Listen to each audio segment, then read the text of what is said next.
Мой папа — ликвидатор Чернобыльской атомной электростанции. Его зовут Кривцун Сергей Тимофеевич. Я росла в городе, где каждый второй был либо ликвидатором ЧС, либо работал там. А каждый день, идя в школу, я проходила мимо мемориала, посвященного чернобыльским ликвидаторам. Только в течение последних 7-8 лет я начала по-настоящему задумываться о том, кто мой папа, что он сделал и через что ему пришлось пройти. Из-за войны я не видела папу уже 3 года, и я постоянно живу с тревогой, что я знаю о нем недостаточно, что я что-то упускаю, что я не научилась у него всему, чему могу. И хотя Чернобыль не вся жизнь моего папы, она, несомненно, оказала колоссальное влияние на его жизнь и на жизнь всей нашей семьи.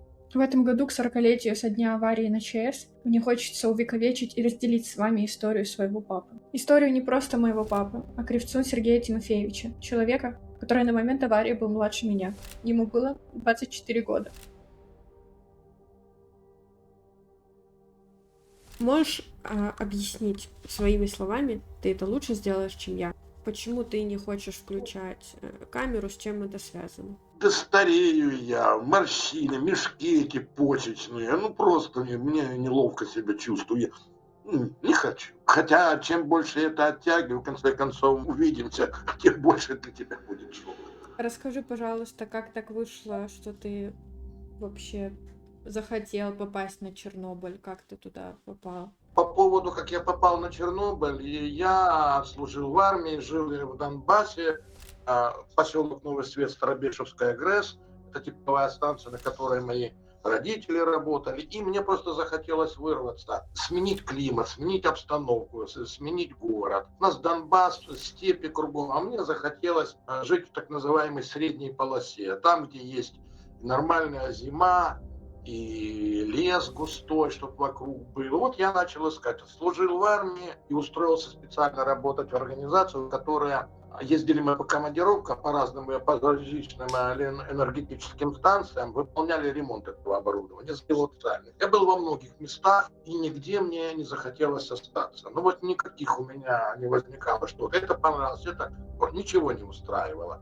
Потом я был в отпуске летом 84 года и услышал, мне даже кажется, это мама моя мне сказала, что есть такая станция Чернобыльская, город Припять, говорят, там очень красиво. И я во время своего отпуска купил билеты и поехал туда, скажем так, на экскурсию, на проверку. И вот мы едем, с Киева выехали, от Киева до Припяти примерно 180 километров, точно не помню. И вот чем ближе мы подъезжали к Припяти, тем больше я начинал влюбляться не только в город, я его еще не видел, а ту атмосферу, ту природу, которая меня окружала. Кругом лес, березы, сосны, ели, все густое, просто вот через лес буквально проложена эта дорога. Красота неописуемая. И потом мы подъехали к Припяти. В Припяти перед въездом в город железная дорога, и через нее мост. И вот мы заезжаем на мост, на вершину, я вижу панораму этого красивенного города. Приехал в Припяти, начал по нему погулять по этому городу и понял, что это мое. Вот сразу. Это было что-то невероятное. Что такое невероятное? Я вкладываю это понятие, то, что сложилось все,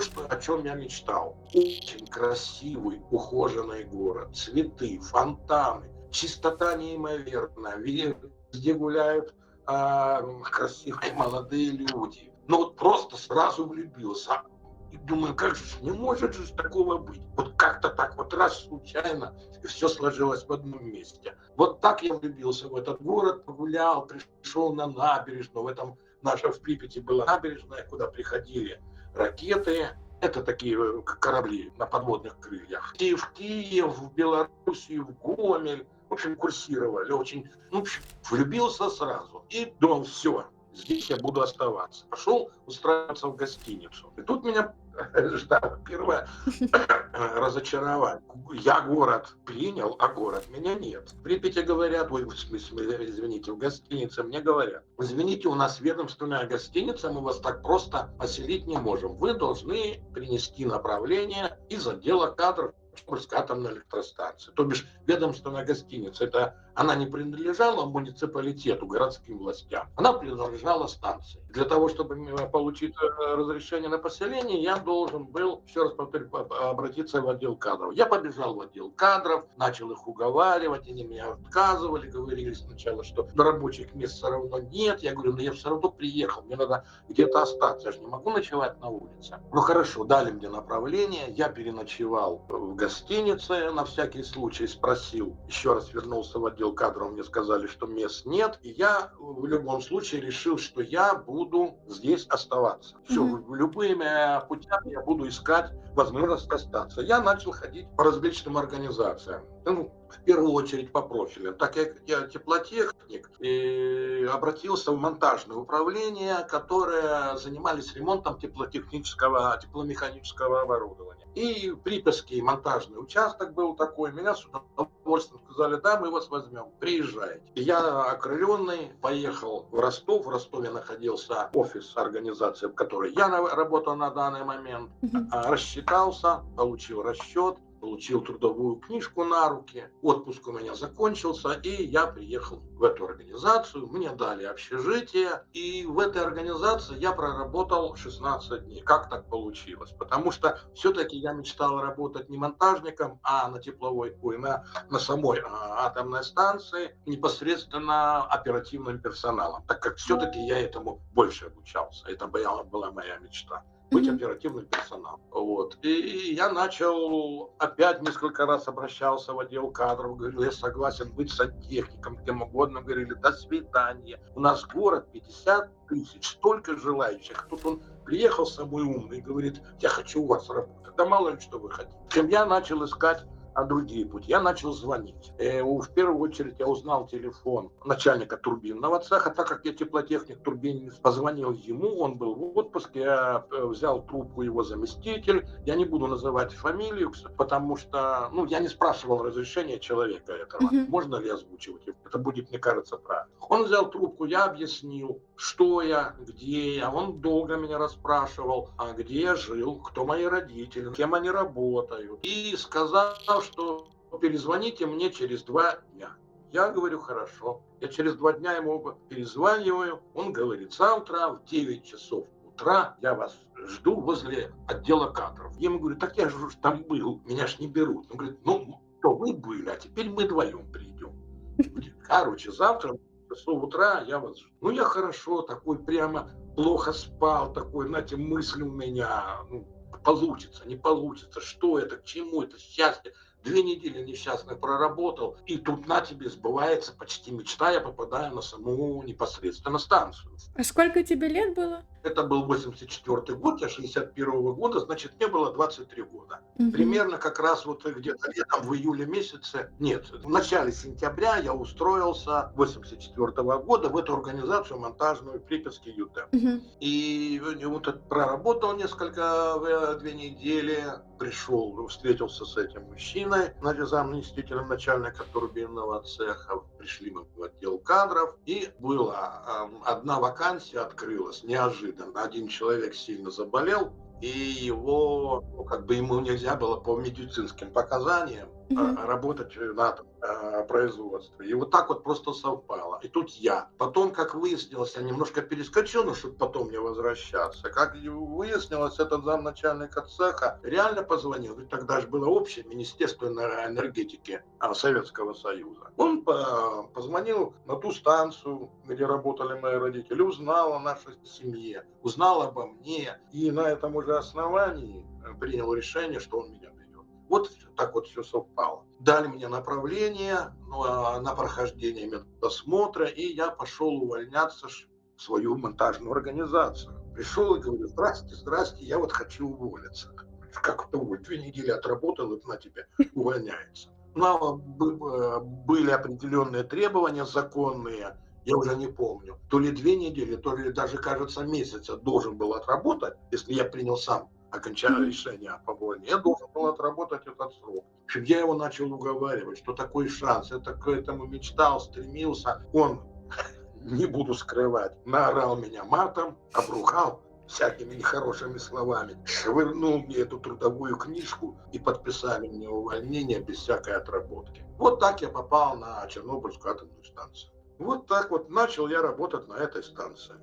А помнишь свой первый Машинистом рабочий день? помню, конечно. Рабочий день начинался с того, что я ведь, атомную промышленность я не изучал. Когда я учился в техникуме, мы изучали тепловую энергетику. То бишь тепловые станции, которые работают на органическом топливе. Газ, Мгм. мазут, уголь. И к атомной промышленности я отношения, мягко говоря, не имел. И вот попадаю я в турбинный цех, в зал, огромные турбины, 500 мегаватт. Смотрю, через уплотнение турбины порог идет. А так как станция одноконтурная, то бишь я понимаю уже, тогда я уже понял, обучили меня, я же сначала отучился, прежде чем начать работать, что одноконтурная станция, значит пар этот, в принципе, радиоактивный. И я прихожу такой ошарашенный, говорю, как у вас там радиоактивный пар парит, там говорит, да не бойся, это чистый пар, который подается на уплотнение турбины, как раз то, что предотвращает выход радиоактивного пара изнутри.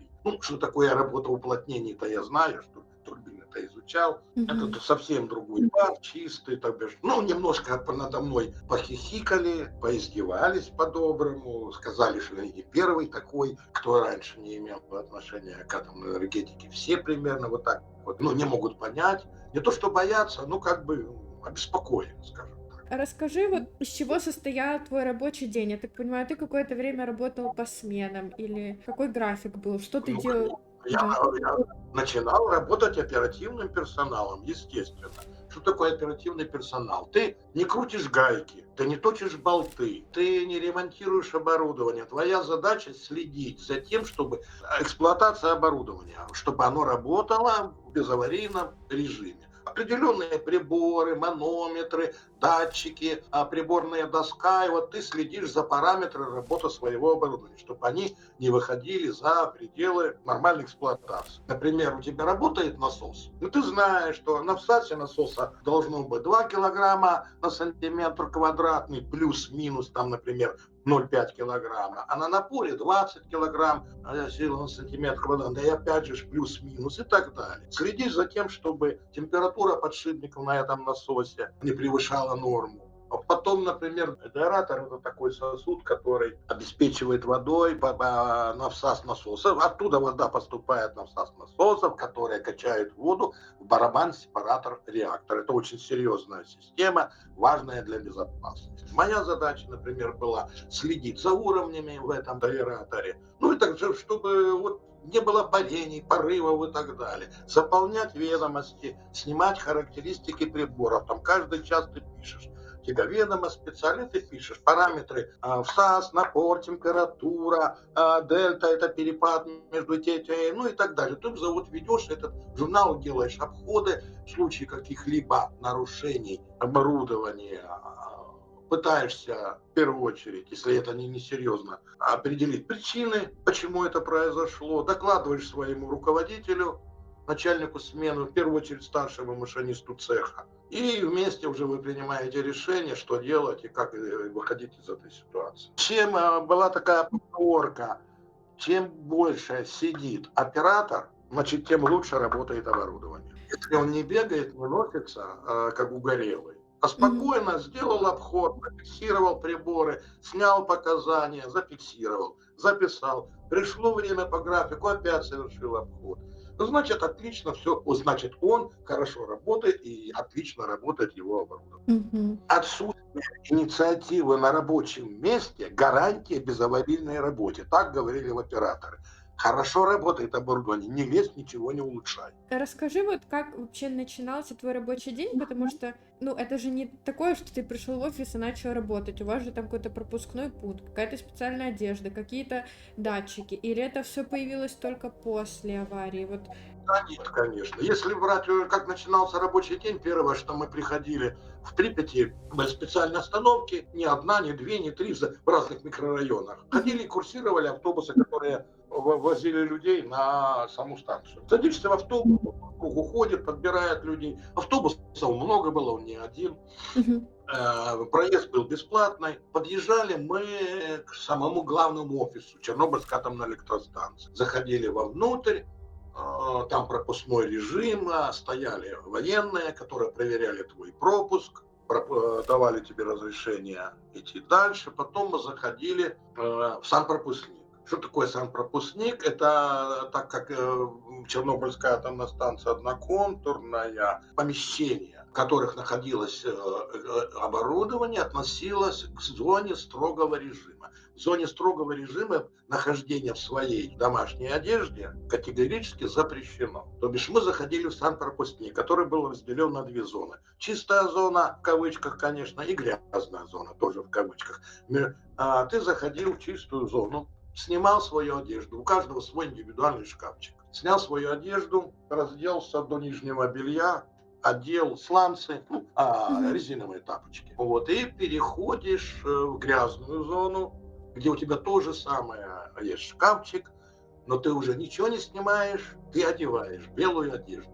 Белая одежда состояла на комплект. Это нательная рубашка белого цвета и костюм белого цвета, хлопчатобумажные брюки и куртка. Белый чепчик, на ногах у тебя белые носки и белые же бахилы. Ну, и бахилы это не то, что сейчас в больницах выдают. Ну, это условно такие, как парусиновые туфли на резиновой подошве. Белого цвета ходили всякие легенды, даже некоторые меня поражали, когда спрашивали у меня, а почему вы ходите в белой одежде? Потому что белый цвет защищает от радиации. Ну, так смешно. Нет, это пошло, если кто-то видел еще старые советские фильмы, а может и не только советские, вот ученые, физики, они ходили везде в белых халатах, как врачи, в белых колпаках. Белая одежда, я думаю, в первую очередь, чтобы фиксировать внешнее загрязнение. Если у тебя черная одежда, мало ли где какая-то все-таки станция атомная, одноконтурная, чтобы ты сразу, просто одежда на тебе, условно говоря, даже грязная просто стала, темная, некрасивая, и ты ее меняешь. Никакого отношения цвета к защите от радиации, отражению каких-то там альфа-лучей или чего-то еще, бета-частиц, нет, конечно, этого не имеет. Короче, потом я выходил в специальную галерею, там ячейки, там я получал свой индивидуальный дозиметр. Вешал его на грудь, специальное место, карман с левой стороны, специальная прищепка, я закрепил дозиметр. Тут же стоит еще один военный, который проверяет уже людей, которые входят в зону строгого режима. Он проверил мой пропуск, дал мне разрешение, и я пошел на рабочее место. Начинается рабочий день непосредственно с того, что я обхожу свое оборудование, которое я эксплуатирую, которое за мной закреплено. Я проверяю параметры оборудования, все ли нормально, нет ли никаких дефектов, соответствие приборов, показания тем данным, которые должны быть. И прихожу уже на рабочее место и меня встречает мой сменщик. Тот человек, которому сдает мне смену. Я проверяю его ведомости, журналы, спрашиваю состояние оборудования, были ли какие-то замечания, появились ли какие-то новые дефекты, которые зафиксировали. Нет, все хорошо, все стабильно, вот то-то, то-то, то-то, то-то. Хорошо. Я беру телефон и докладываю 3 человекам. 2 человека это на блочный щит управления БЩУ, и 3 человек это старший машинист цеха. Я докладываю параметры, прием оборудования, говорю, что замечаний нет, я смену принимаю. Мне говорят, хорошо, принимай смену. Мой сменщик ставит подпись в журнале, такой-то, такой-то смену сдал, я такой-то, такой-то смену принял. Число, подпись. Все, вот на этом начался рабочий день. Ну, а там, как он проходит, мы с тобой уже что-то раньше обсудили. Хожу, обхожу, записываю. Ну, так вот происходила рабочая смена. То бишь, мою работу нельзя было оценить, еще раз повторяю, в количестве выточенных деталей или количество отремонтированных кранов. У меня тогда несколько вопросов сразу. Это, во-первых, учитывая все вот эти меры предосторожности, которые были и при приеме на работе, и при том, что ты проходил обучение, и сдавал медкомиссию, и столько вообще пропусков тебе надо было. Думал ли ты о том, что это на самом деле опасно? Опасно? Нет. На тот момент не задумывался. Хотя я знал, что, как теоретически, меня в этом предупредили. Когда я поступал на работу, принимали меня на работу, мне провели, естественно, инструктажи. По технике безопасности имеется в виду пожарная безопасность, промышленная безопасность, техника безопасности по охране труда, ядерная безопасность. И мне сказали, что ты будешь находиться на рабочем месте, которое даже в случае радиационной аварии ты не имеешь права покидать рабочее место. Твое оборудование важно для безопасности. В любой ситуации до особого распоряжения ты не имеешь права покинуть рабочее место. А что такое радиационная авария? Есть специальные памятки, есть перечень людей, которые остаются, а если у тебя нет в этом перечне, значит, в случае, это специальная сигнализация, объявление, громкоговоритель говорят, тогда ты должен покинуть рабочее место, выключить свет, там приборы, мониторы, что угодно, имеется у них техническое оборудование, и спуститься в убежище. А те люди, которые должны были остаться, они оставались на своих рабочих местах. То бишь, мне не было страшно, я просто был об этом предупрежден. Что я хотел сказать на будущее, это когда спрашивали, почему ты захотел вернуться, как ты говоришь, было страшно. А люди после аварии, я на этот момент бы ответил бы так же, как же, например, военный. Вот он служит, он получает зарплату, нет войны, и слава богу. Но пришло его время. Он знает, что он должен будет взять в руки оружие, защищать. Так примерно. И это не было никаким подвигом. Ты знал, это твоя работа. Все, тебя об этом предупредили, ты согласился, ты принял решение. Страшно не было. А если теоретически, ты бы, сбежал условно, не вернулся тогда, за этим последовало бы какое-то условное уголовное наказание за то, что ты не выполнил свои прямые обязанности? Я могу привести, на примере конкретно 26 апреля 1986 года. Если взять какого-то рядового члена, во-первых, на тот момент люди не знали, не ощущали всей картины, не имели представления. Таких случаев я не знаю, которые сбежали бы с работы в первые несколько дней. Потом люди, отказывались выходить на работу, но кроме как верхушки станции, никого не преследовали. Просто между собой люди, вспоминали, говорили, не то что предатель, но как-то так все равно снисходительно относились. Он сбежал, не выдержал, и так далее. Такое было. Но чтобы была уголовная ответственность рядовых работников станции, инженерного состава, обычно нет. У меня таких случаев нет. Если это привело бы к чему-то, последствиям, это уже другой вопрос. Но можно сказать, что ты вернулся, потому что понимал, что, тебя предупредили, это твой долг. Не потому что ты боялся какого-то преследования, потому что, так надо было, в твоем понимании. Да нет, когда я возвращался на станцию, вообще даже не возникало, даже иллюзий по этому поводу никаких не было.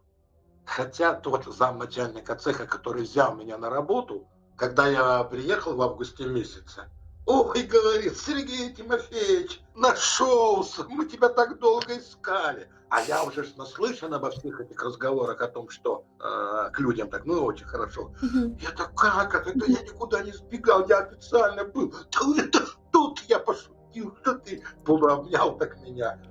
Я уж чересчур горячо воспринял. Все, мы сильно перескочили. И мне это интересно, и многие люди спрашивали, а где ты вообще в Припяти жил? Вам выдавали квартиру, ты снимал, ты купил там, вот как это было? Нет, в Советском Союзе квартиру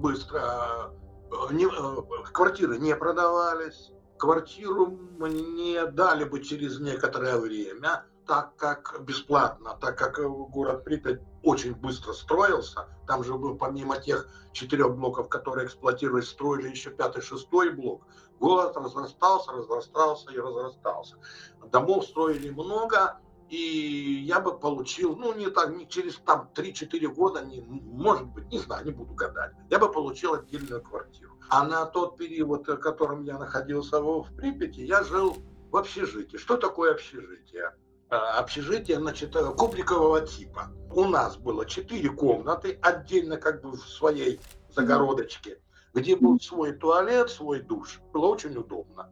При условии, что я жил в комнате один, мой друг, который впоследствии стал другом, жил в комнате один, а остальные 2 комнаты периодически занимались людьми, которые приезжали в командировки. То бишь на постоянном жительстве, чаще всего 2-3 человека находилось. При условии, еще раз повторяю, свой туалет, свой душ. До 2-3 человек в тех условиях, ну, это было шикарно. Ну, а кухня была общая. Кухня была общая, и на нашем этаже, я жил на 9-м этаже, комната 47Б, еще и спортивный уголок был. У меня даже ключ от этого уголка был свой, так как я любил тогда заниматься физкультурой, мне выдали ключ, чтобы я не бегал там вниз, не спрашивал у вахтерства, у дежурных и так далее. Да, общая кухня, когда захотелось приготовить что-то, можно было приготовить в общей кухне, как в коммунальной квартире.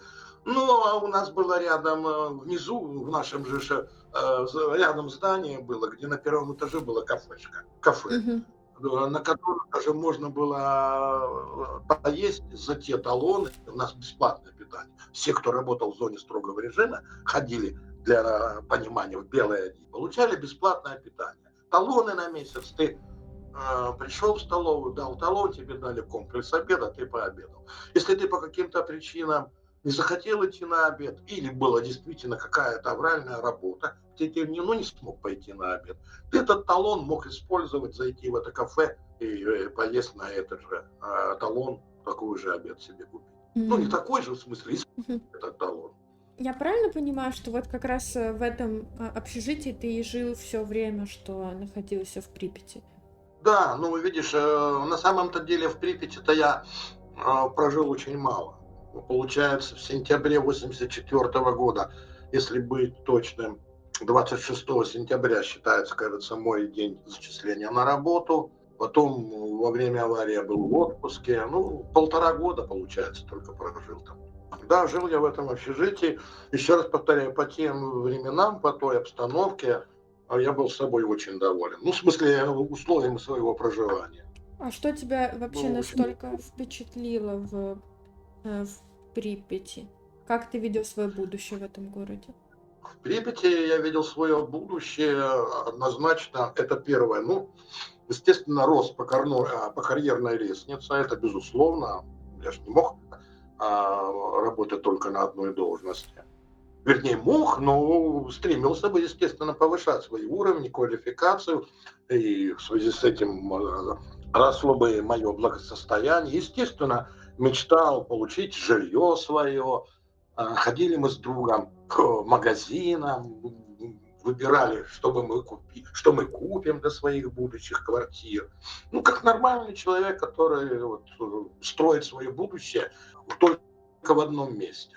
Я прекрасно тогда осознавал, что менять что-либо, именно место проживания, место работы, никакого желания у меня не было. То меня привлекло, еще раз повторю, то, что я начинал сначала, очень чисто. Огромное количество молодежи, огромное, столько детей, столько колясок, молодежи. Молодежный город, чтобы кто-то точно не помню, то ли средний возраст жителей Припяти считался, то ли 25, не считался, а статистические данные, то ли 25-26 лет. Плюс, еще раз повторяю, красота неимоверная кругом, розы, огромное количество клумб, роз, фонтанов.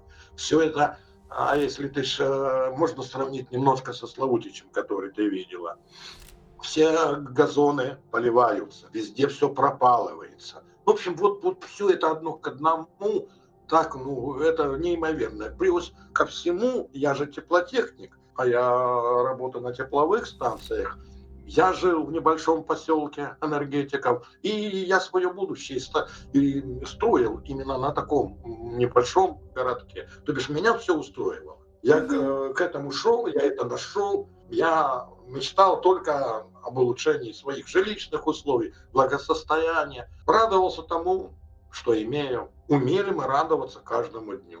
Они ждали, вот завтра что-то изменится, а сегодня нет, я же жил со своими друзьями, со своими знакомыми. Каждый день радовался тому, что происходит вокруг меня. Мне еще казалось, ты когда-то делился, что тебе казалось, что этот город очень хорош для семейной жизни, для детей. Совершенно верно, потому что было огромное количество различных секций, спортивных, художественных, была театральная студия, были художественные студии.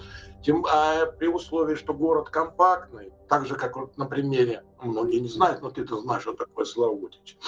Дети могли сами пойти в школу, сами пойти в театральную студию, спортивную секцию. Не надо было ездить ни на каких троллейбусах, трамваях, безопасность и все остальное. Все вместе взято, это обеспечивало очень комфортабельное проживание как для взрослых, так и для их детей. Детям было чем заняться там. Это безусловно. Мне очень... Светлые школы красивые. Ну, в общем, молодой, красивый, цветущий город. Понимаешь, вот просто сказка. В моем представлении. Еще пока мы недалеко от этой темы отошли, хочу спросить, я так понимаю, у вас на работе были или до сих пор есть какие-то как экзамены, что-то вы должны, какие-то нормативы сдавать, что-то такое? Ну, это Или я безусловно. Когда я был оперативным персоналом, каждый год мы сдавали экзамены. Каждый год.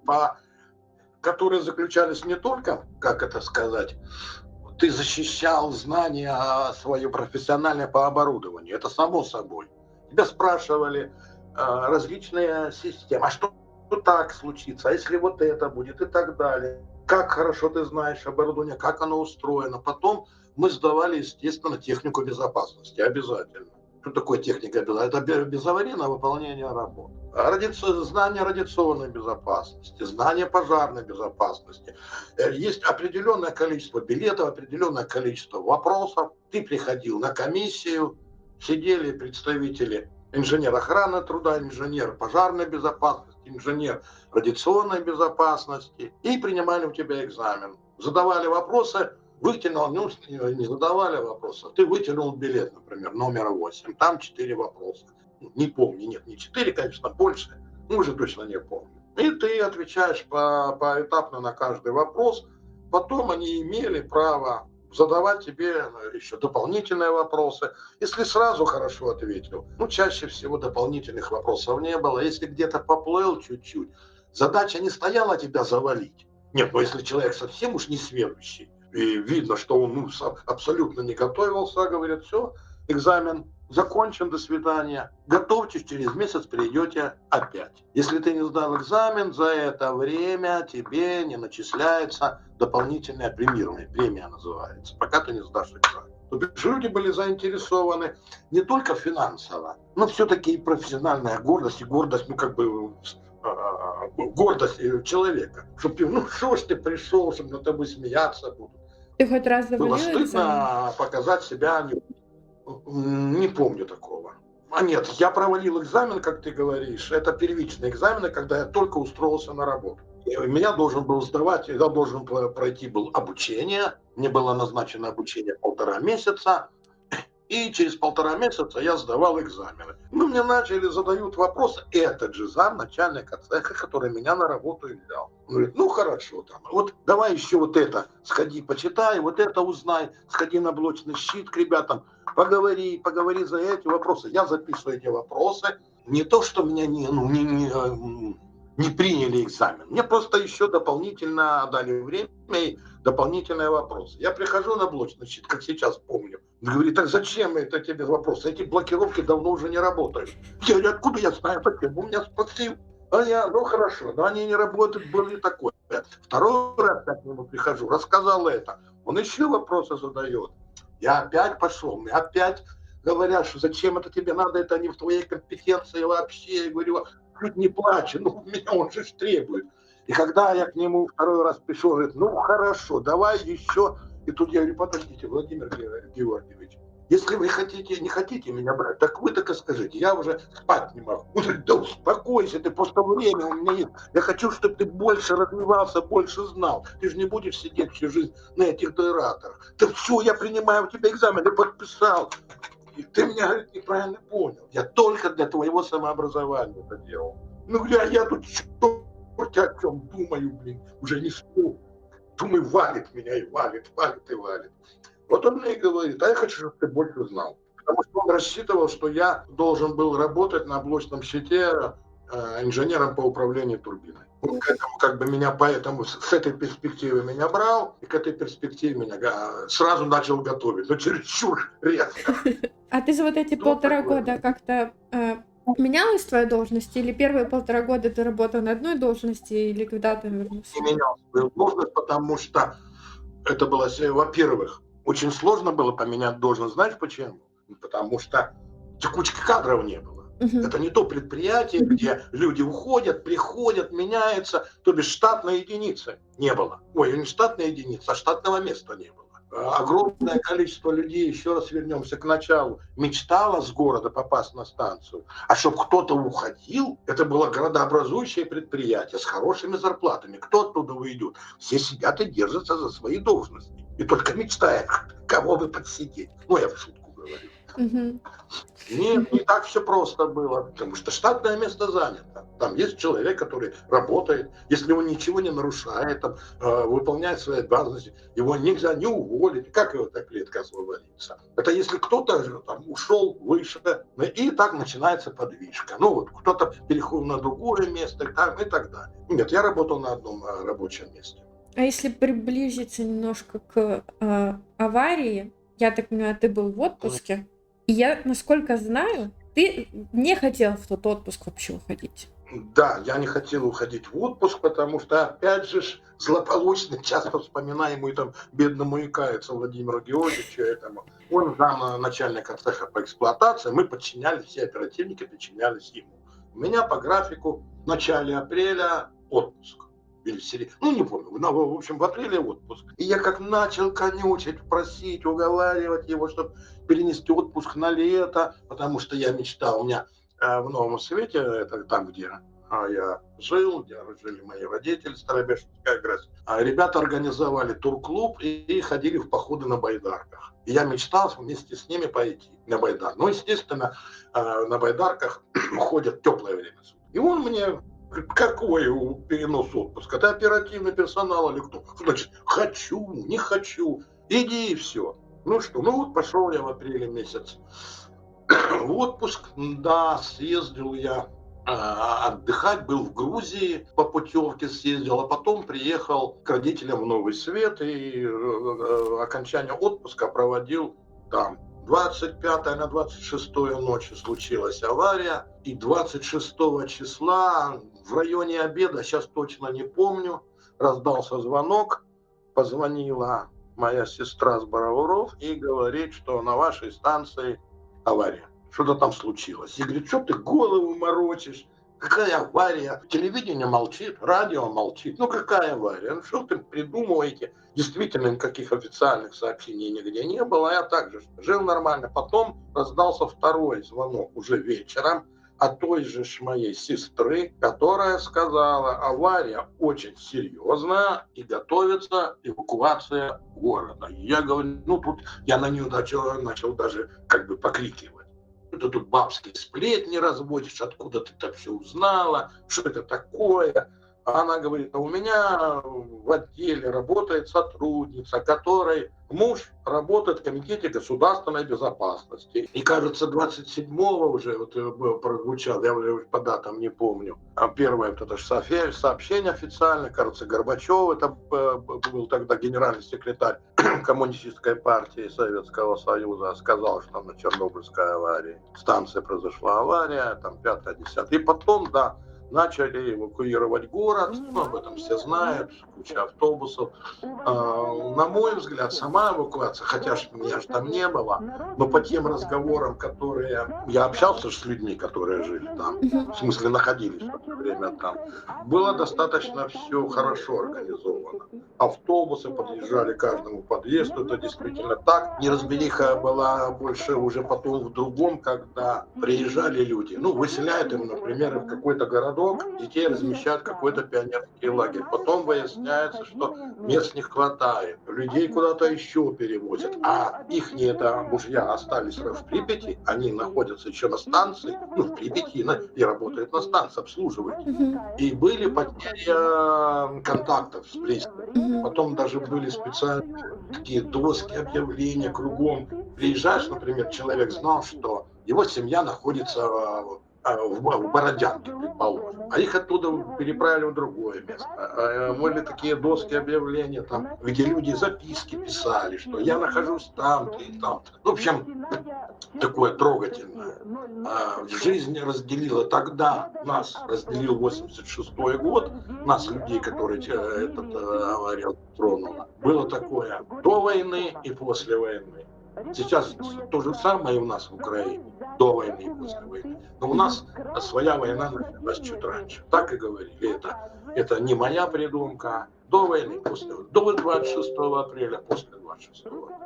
Вот, я находился в Новом Свете, и через 3 дня, ну, условно, не помню точно, у меня не было дома, я прихожу домой, мама моя плачет, что такое? Она говорит, да вот приходили с милиции, ищут тебя, сказали, где ты шляешься. Я говорю, не плачь, ничего я не творила, я пойду сейчас в милицию, все выясню, успокойся. Я прихожу к милицию, обращаюсь, там лейтенант какой-то был, не помню. И говорю, что такое? Ну, говорит, вот, мы узнали, что вы работаете на Чернобыльской атомной электростанции, у нас предписание всех людей выявить, взять на учет, запретить передвижение. Я говорю, что вы могли нормально объяснить, какой-то ваш сержант пришел, наорался, что где-то я там шляюсь. Он говорит, ну да, форма выбрана неудачно, конечно, извините, я его отругаю. В общем, вы должны там дать обязательство, что вы будете находиться здесь по месту жительства на данный момент и не предпринимать никаких действий. Я говорю, хорошо. Я уехал, в смысле ушел, а 4 или 5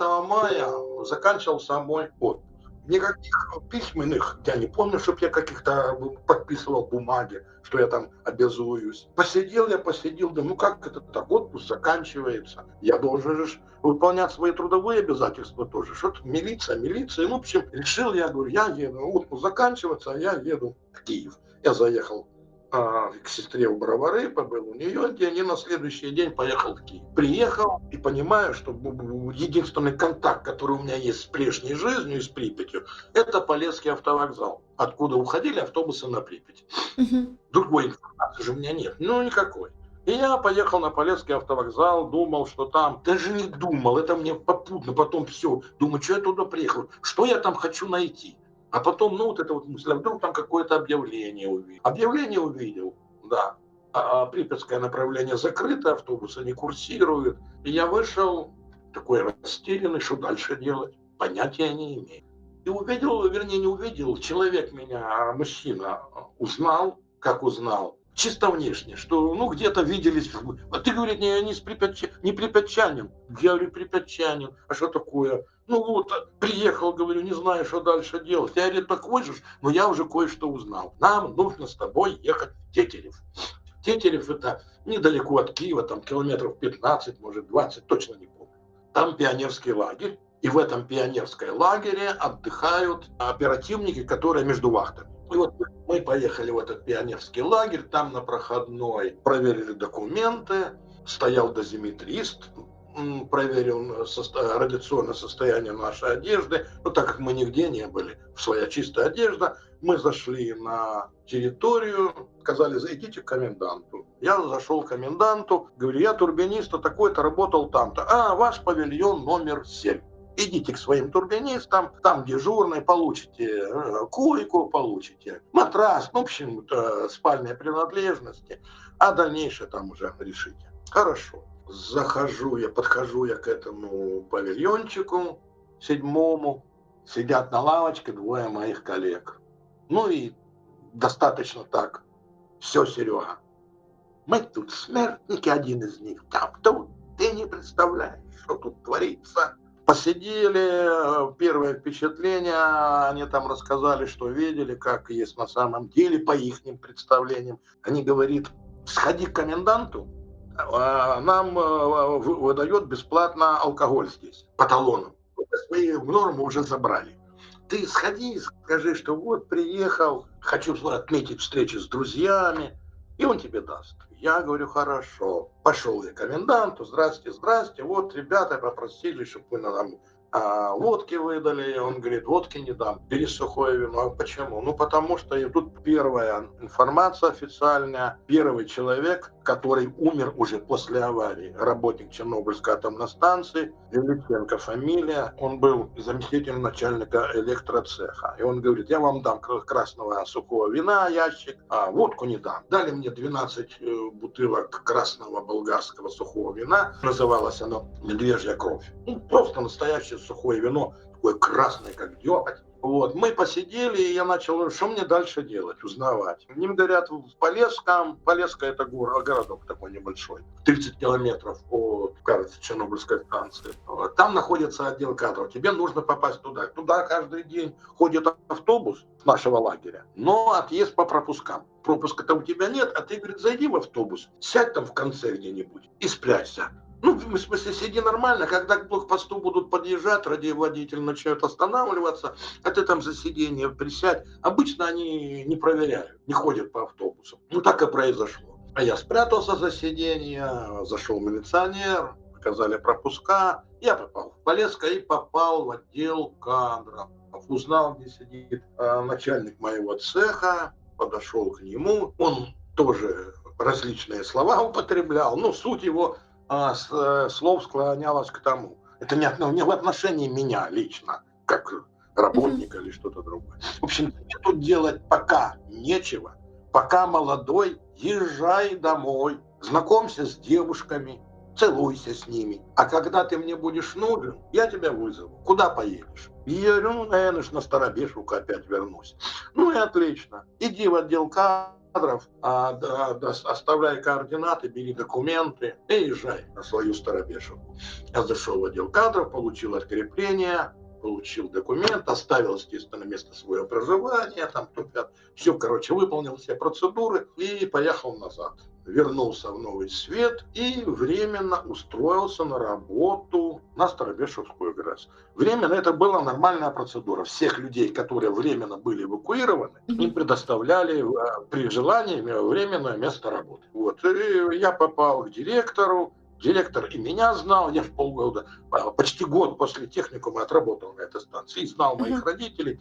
Ну что, говорит, куда пойдешь работать? На береговую. Там же рыбалка, свежий воздух. Я говорю, с удовольствием. Что такое береговая? Это специальная насосная станция, которая подает воды с пруда охладителя на охлаждение оборудования. То бишь, вот она твоя и работа, вот тебе речка, вот тебе удочка. Ну, в общем, предел мечтаний. Потом наступил август месяц начала, нет, середина июля.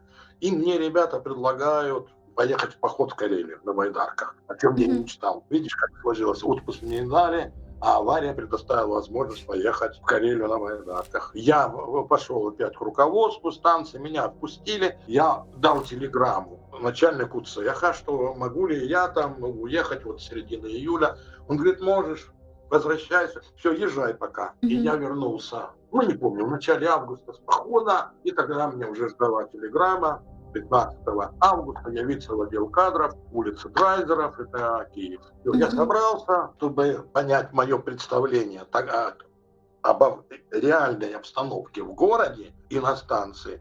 Я сказал маме, сходи, пожалуйста, в аптеку, купи несколько пар хирургических перчаток. Все равно же мы скоро в Припять-то вернемся. Ну, там пыль какая-то будет, оденем перчатки, там все повытираем. Ну, это хорошо. Вот. И купил мне этих несколько пар перчаток. Все равно у меня была какая-то надежда. Ну, говорили, что вообще, когда эвакуация была, что на 3 дня. Возьмите продукты с собой на 3 дня. Многие же попугайчиков оставили. Были у нас общие знакомые, 2 сестрички. И вот когда они эвакуировались, у них попугайчиков. Ну, 3 дня они ему там корма насыпали. Выпустили, естественно, с клетки. И когда в сентябре месяце, кажется, разрешили первые поездки в Припять, разрешили забрать определенное количество вещей. И, ну, мебель нельзя было вывозить холодильники, там телевизоры, то все, а какие-то, ну, естественно, все это под наблюдением дозиметриста, все это обмеряло, чтобы, не дай бог, не было превышения по радиоактивному загрязнению. Люди забирали кое-какие свои вещи. Книги можно было забирать. Так вот, она забрала с собой одну книгу 30-х годов прошлого столетия. Так вот, четверть книги четверть книги было выдолблено клювом этого попугая. Вот он питался этой бумагой. Господи, бедолашка. Я правильно понимаю, что ты представлял масштаб аварии как что-то, что ты можешь повытирать хирургическими перчаточками? Масштаб аварии, я имею в виду, нет, не масштаб аварии, а масштаб загрязнения самого Масштаб города. загрязнения. Ага. Самого города внутри. То бишь станция грязная, но, возможно, мы вернемся в Припять и будем жить не в каких-то вахтовых поселках, а будем жить в своих домах. Вот что я имел в виду.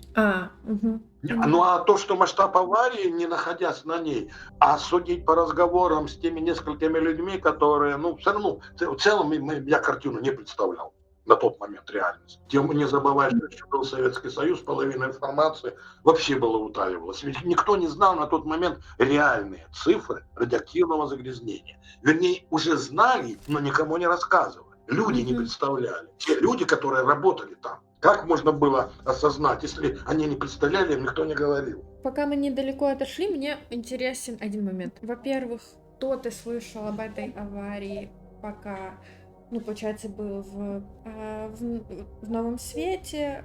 Что слышал, что думал, понимал ли масштабы?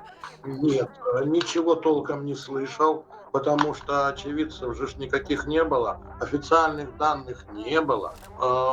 Думал, не думал, абсолютно не представлял всего того трагизма, ну, слово такое пафосное, все это обстановка, которая на самом деле случилась на моем предприятии. Абсолютно не представлял, что такое может быть. О том, что реактор там разрушен, что, ну, в общем, что крыша горела, потушили там, вертолеты летают, сбрасывают мешки, это уже по телевидению начали говорить тогда немножко. Ну, сбрасывали мешки с песком, с бором, со свинцом, пытались заглушить выброс. Реактор-то разрушенный, ну, это мы потом узнали, мы, простые смертные. Официально, не помню, до 10 мая, кажется, происходил выброс. Да, он не такой мощности уже был, но жерло реактора, было такое выражение, было еще открыто. То есть объясни мне, что ты представлял в своей голове? Ну просто крыша погорела, просто чуть-чуть что-то обвалилось. Да, что мы вернемся через некоторое время, все это отремонтируется, и мы приступим к нормальной работе. Ну, может, не за 4-й блок вообще тогда не думал. Нет, конечно. А все, что остальное, ну да, что город со временем вернется к нормальной жизни, мы будем жить в нем, продолжать. Такие мысли были. Это было связано с отсутствием, еще раз повторяю, официальной информации, и информации от очевидцев. Потому что так получилось, что те люди, с которыми я встретился, они не обладали, ну, не той осведомленности были люди, которые тоже представляли картину. Это было 2 слесаря, которые, ну, все в уважении. Просто они, не теплотехники, они не физики, ну, не знали, они не понимали. То, что плохо, вот они говорили, все нам, мы смерть. Но у меня это в целостной какой-то картинки в голове абсолютно не выстроило. Первое, что могу сказать, что я им не очень поверил. Потому что они говорили общими такими фразами рубленными, которые никакой более конкретной информации, более конкретной обстановки, описания, ничего мне не предоставили. А ты, получается, за вот этот период, как ушел в отпуск и до августа, получается, ты за это время не был ни в Припяти, ни на станции, ты вот только приезжал к этому заместителю. Во-первых, меня туда уже и не пустили, уже был и пропускной режим, все это было налажено, лишних людей там не должно было быть, в общем, режим секретности, нет, конечно, и не было, и никаких даже и попыток не собирался туда совершать, каких-либо действий. Я черпал информацию только со слухов, что у людей огурцы там посохли на огородах, это от Чернобыля, ну и все остальное. Ну и ту информацию скупую, которую давала наше телевидение. Да, со временем, конечно, у меня все больше и больше все-таки какие-то картинки начали показывать, и у меня в голове много изменилось. Но все равно в целом картины такого масштаба у меня не складывалось. Такого масштаба трагедии. Пока я не приехал непосредственно на станцию. А слышал ли ты про этот эксперимент, может быть, пока был в отпуске? Или, может, о нем были разговоры до того, как ты ушел в отпуск? Нет, до того, как я ушел, никаких таких разговоров не было. Разговоры были ли эти разговоры по телевидению, где-то в газетах? Нет, абсолютно, не помню. Не могу провести какую-то грань временную, что я это слышал, находясь в отпуске. Думаю, что нет. А если и слышал, то не более чем какие-то общие слова. Приехал, как я говорил, на драйзера в отдел кадров, получил направление и получил направление на место жительства. Вахтовики тогда, те люди, которые ездили работать каждый день на станцию, жили, поселок такой был, Зеленый мыс, старое название Страхолесье, тоже себе такое название, Страхолесье. Да, там на причале стояли речные корабли туристические, и на этих кораблях жили люди в каютах. Мой корабль, где жили турбинисты, назывался Тарас Шевченко. Я приехал туда, мне комендант выдал мое койко-место в каюте. В каюте нас было 4 человек. Условия проживания на корабле были очень, очень приятные. Питались мы в ресторане. В ресторане были официантки. Ну, в общем, как нормальная, красивая жизнь. Твой корабль стоит на воде, кругом вода. Ты знаешь, как я к воде отношусь. Это моя, наверное, любимая родная стихия. Вот мы, например, тебе нужно ехать с утра на работу. Ты встал, позавтракал в ресторане, сел в автобус, ну, в рабочей одежде, естественно. Не в домашней же, в домашней там никто не ходил вообще. Ни по Зеленому этому мысу, ни на кораблях, все ходили в специальной одежде. Вот. Сел в автобус, и мы ехали до поселка Лилев. Там была пересадочная. Один автобус останавливался, оттуда люди выходили и садились в другие автобусы, которые везли непосредственно уже на саму станцию. Это было связано в первую очередь, да не в первую, а основная цель, это не распространение радиоактивного загрязнения, чтобы на колеса транспорта не развозить грязь радиоактивную. Автобус чистый привез, остановился, ты прошел определенную зону, ну, переходную зону, сел в другой автобус, и там ты уже одеваешь респиратор, защита органов дыхания. И ехали уже на саму станцию, приступали к своим обязанностям. А в чем заключалось первое время моей работы на Чернобыльской атомной станции после аварии? Первые 2 недели непосредственно я занимался тем, что разводил людей, так называемых партизан.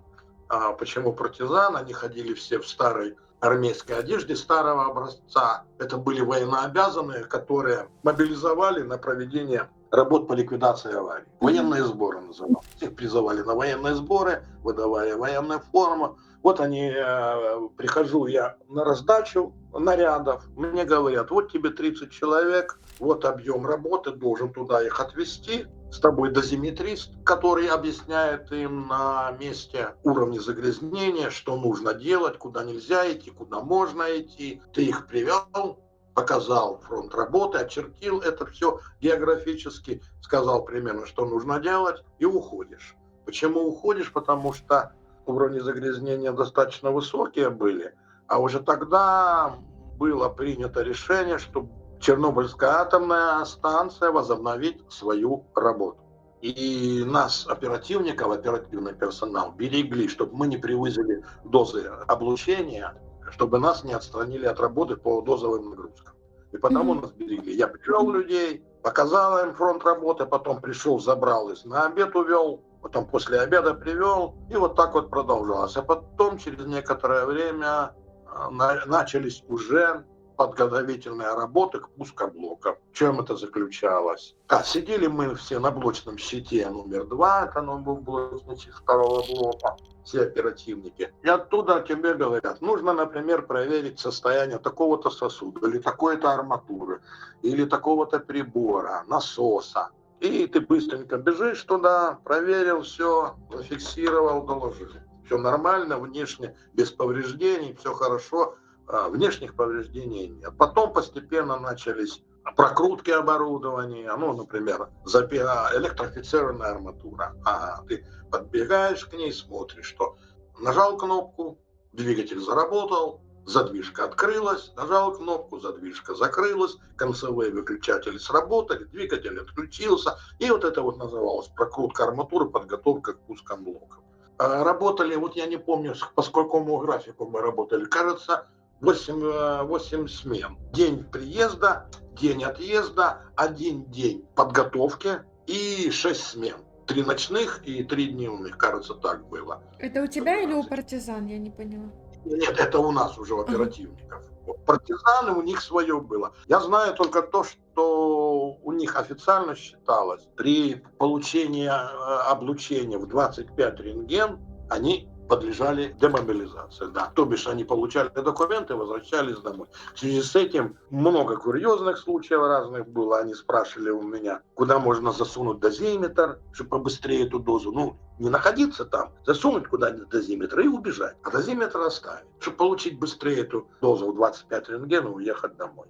А еще вопрос, думаю, объясни мне и людям, 25 рентген это вообще что? Значит, могу тебе сказать, что годовая нагрузка на тот момент профессионалов, атомщиков, была 5 рентген в год.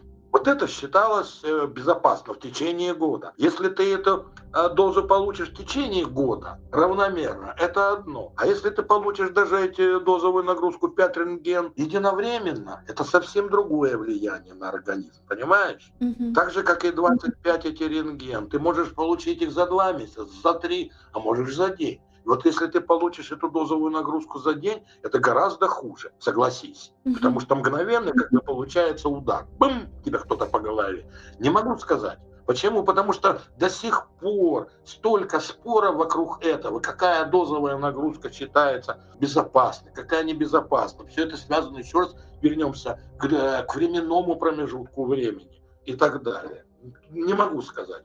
Я знаю только, что на тот момент, в 1986 году, существовало понятие, до 1986 года, у нас была брошюра радиационной безопасности, считалось, что 400 рентгеноблучения 100% летальный исход. Потом эту цифру изменили, потому что появились якобы другие, некоторые препараты, которые могут уменьшить влияние, и эту летальный исход увеличили до 600 рентген. В случае, если тебе смогут в течение 10 минут после получения этой дозы ввести этот препарат, то летальный исход не 100%. А сколько? 90, 80. Считалось, вот на тот момент до аварии 400 рентген считался, насколько я помню, это летальный исход, независимо. То бишь летальный исход, ты понимаешь, это смерть. Не лечат тебя, не лечат. 400 рентген, ты умер. А можно ли, если как-то очень грубо обобщить, можно с уверенностью сказать, что эти люди, которые военно обязаны и работали там по призыву, сократили свою жизнь вот этими 25 рентгенами? Или это трудно оценить? Я думаю, да, но опять же мы очень грубо ты попросила ответить. Зависит от того, получил он внешнее облучение или внутреннее облучение. Какой промежуток времени? Одно дело, ты получил внешнее облучение, имеется в виду кожа, волосы, ногти, руки, ноги. Ты пошел, помылся, смыл себя. А другое дело, когда ты проглотил альфа-частицы вовнутрь организма. Они попались в твой внутри, в органы. Не внешнее облучение, а внутреннее. Это совсем другое. И сравнивать тут даже не берусь, даже не хочу, даже грубо не могу. Прости за очень глупый вопрос, возможно, как их можно проглотить? Это микрочастицы. Например, что такое альфа-частица? Альфа-частица – это тяжелые ядра гелия. Альфа-частица и тяжелые ядра гелия образуются в первую очередь при распаде ядерного топлива, при выбросе ядерного топлива. Ты ее не видишь, она мельчайшая. Ты не проглотил, имеется в виду, взял что-то в рот, сигарету, на которую попала эта частица, просто вдохнул вместе с воздухом, она попала к тебе вовнутрь. И она сжигает все внутри. Хотя сама альфа-частица, ее длина поля очень короткая. Ее, условно говоря, если ты перед собой листочек бумаги поставишь, альфа-частица его не пробьет. У нее короткая, понимаешь, энергия. А вот если она попадает вовнутрь, она сжигает тебя изнутри. И как ее оценить? Одно дело, эта частица попала на кожу, на руку, а другое дело, она попала тебе в желудок. Очень много раз это обсуждалось, и все же хочется послушать от тебя, что это был за эксперимент, что пошло не так, что это за история с кнопкой, которую все считали, что... Значит, эксперимент заключался в следующем. Станция работает, вращаются турбины. Турбина вращается, крутится, а на одном валу с турбиной находится генератор. Генератор вращается, 6 полюсов. Не буду объяснять, я не электрик, чтобы не запутаться. Генератор продолжает вырабатывать электричество. Эксперимент заключался в следующем. Потеря собственных нужд. Что такое потеря собственных нужд? Станция работает, большую часть электроэнергии, естественно, она выдает в общую сеть, но часть электроэнергии и потребляет на собственные нужды. Для вращения тех же насосов, всего оборудования. Того же света внутри зданий, помещений, все, что связано с деятельностью, обеспечивается электроэнергией от собственных нужд. 99% условно выдали в сеть общую, а остальную часть набрали на себя и используем ее. Эксперимент заключался в следующем. Потеря собственных нужд, то бишь обесточение полное, генераторы на дизельные генераторы не сработали, и за счет выбега турбина останавливается медленно, она огромного веса, огромной инерции. И вот она вращается со скоростью 3000 оборотов в минуту. Она не может мгновенно остановиться, она же смазывается на подшипниках. Вот, например, как на велосипед, хорошо смазанное колесо, крутанешь, оно крутится, пока оно остановится. Так и турбина. Полное обесточение, турбина вращается, она называется, она находится на выбеге, выбегает она еще. Вращается, потом все медленно, но продолжает вращаться. Генератор тоже продолжает вращаться и также вырабатывает электроэнергию. И возможность использования работы турбин на выбеге и работы генератора при этом режиме на запитку насосов, важных для безопасности, которые должны обеспечивать подачу воды в реактор, обеспечение охлаждения реактора и систем безопасности. Вот в чем заключался очень грубо эксперимент. При этом была программа написана, по условиям этой программы реактор должен был находиться, сейчас точно не помню, пускай там 20% или 30% мощности, не помню точно. То есть его нельзя было, мощность реактора нельзя было опускать ниже. И когда начали снижать мощность реактора с полной мощности 1000 мегаватт электрических и 3000 мегаватт тепловых, но не будем путаться, электрических хорошо, начали снижать мощность реактора, вытаскивать постепенно, не вытаскивать, а опускать стержни СУС. Стержни СУС — это стержень управления защитой, который опускает в активную зону реактора, которые служат для контроля ядерной реакции. В 3 словах так скажу, как я понимаю. Не эксперимент, а в принципе работу реактора. Что такое реактор? Реактор — круглая бочка, очень грубо, в котором находится 1500 каналов. Что такое канал? Канал — это труба, внутри которой циркулирует вода, и внутри каждого этого канала находится сборка с топливом. Определенное количество топлива загрузили в реактор, он начинает вырабатывать мощность. Вода нагревается от деления ядер, которые в сборке, и циркулирует, превращается в пар, идет на турбину, 5-10. Для регулировки мощности, чтобы не произошло то, что происходит при взрыве атомной бомбы, это неуправляемая ядерная реакция, как ты понимаешь. А нам нужна управляемость. Существует стержни управления защитой. Помимо 1500 каналов, в которых циркулирует вода и находятся сборки с топливом, есть специальные сборки, в которых находится определенный состав. Там бор, 100% сейчас уже не помню. Вот эти стержни управления защитой, по мере количества их находящихся в активной зоне реактора, они управляли мощностью, они гасили. Знаешь, вот как условно говоря, вот у тебя кипит вода в кастрюльке, и ты не можешь ее снять с огня или с газа. Если ты быстренько туда плеснешь холодной воды, у тебя кипение замедлится. И добавлением этого определенного количества холодной воды ты можешь циркулировать, регулировать температуру, не температуру, а интенсивность кипения, если ты не можешь уменьшить огонь. Поняла, о чем я говорю? Да. Вот эти стержни, они держали определенную мощность. Нужно тебе сделать мощность реактора меньше. Засунул дополнительный стержень, еще нужно, еще стержень, еще стержень, еще. Они гасят, молят. Они замедлители, замедляют ядерную реакцию. Вот, и при снижении мощности не смогли удержать реактор на определенной мощности, извините за тавтологию, и реактор провалился. То бишь он полностью остановился. Количество стержней СУС было больше, чем требовалось для поддержания того минимального режима. Сразу добавим, что такой реактор, как РБМК-1000, не предназначен для работы на малых мощностях.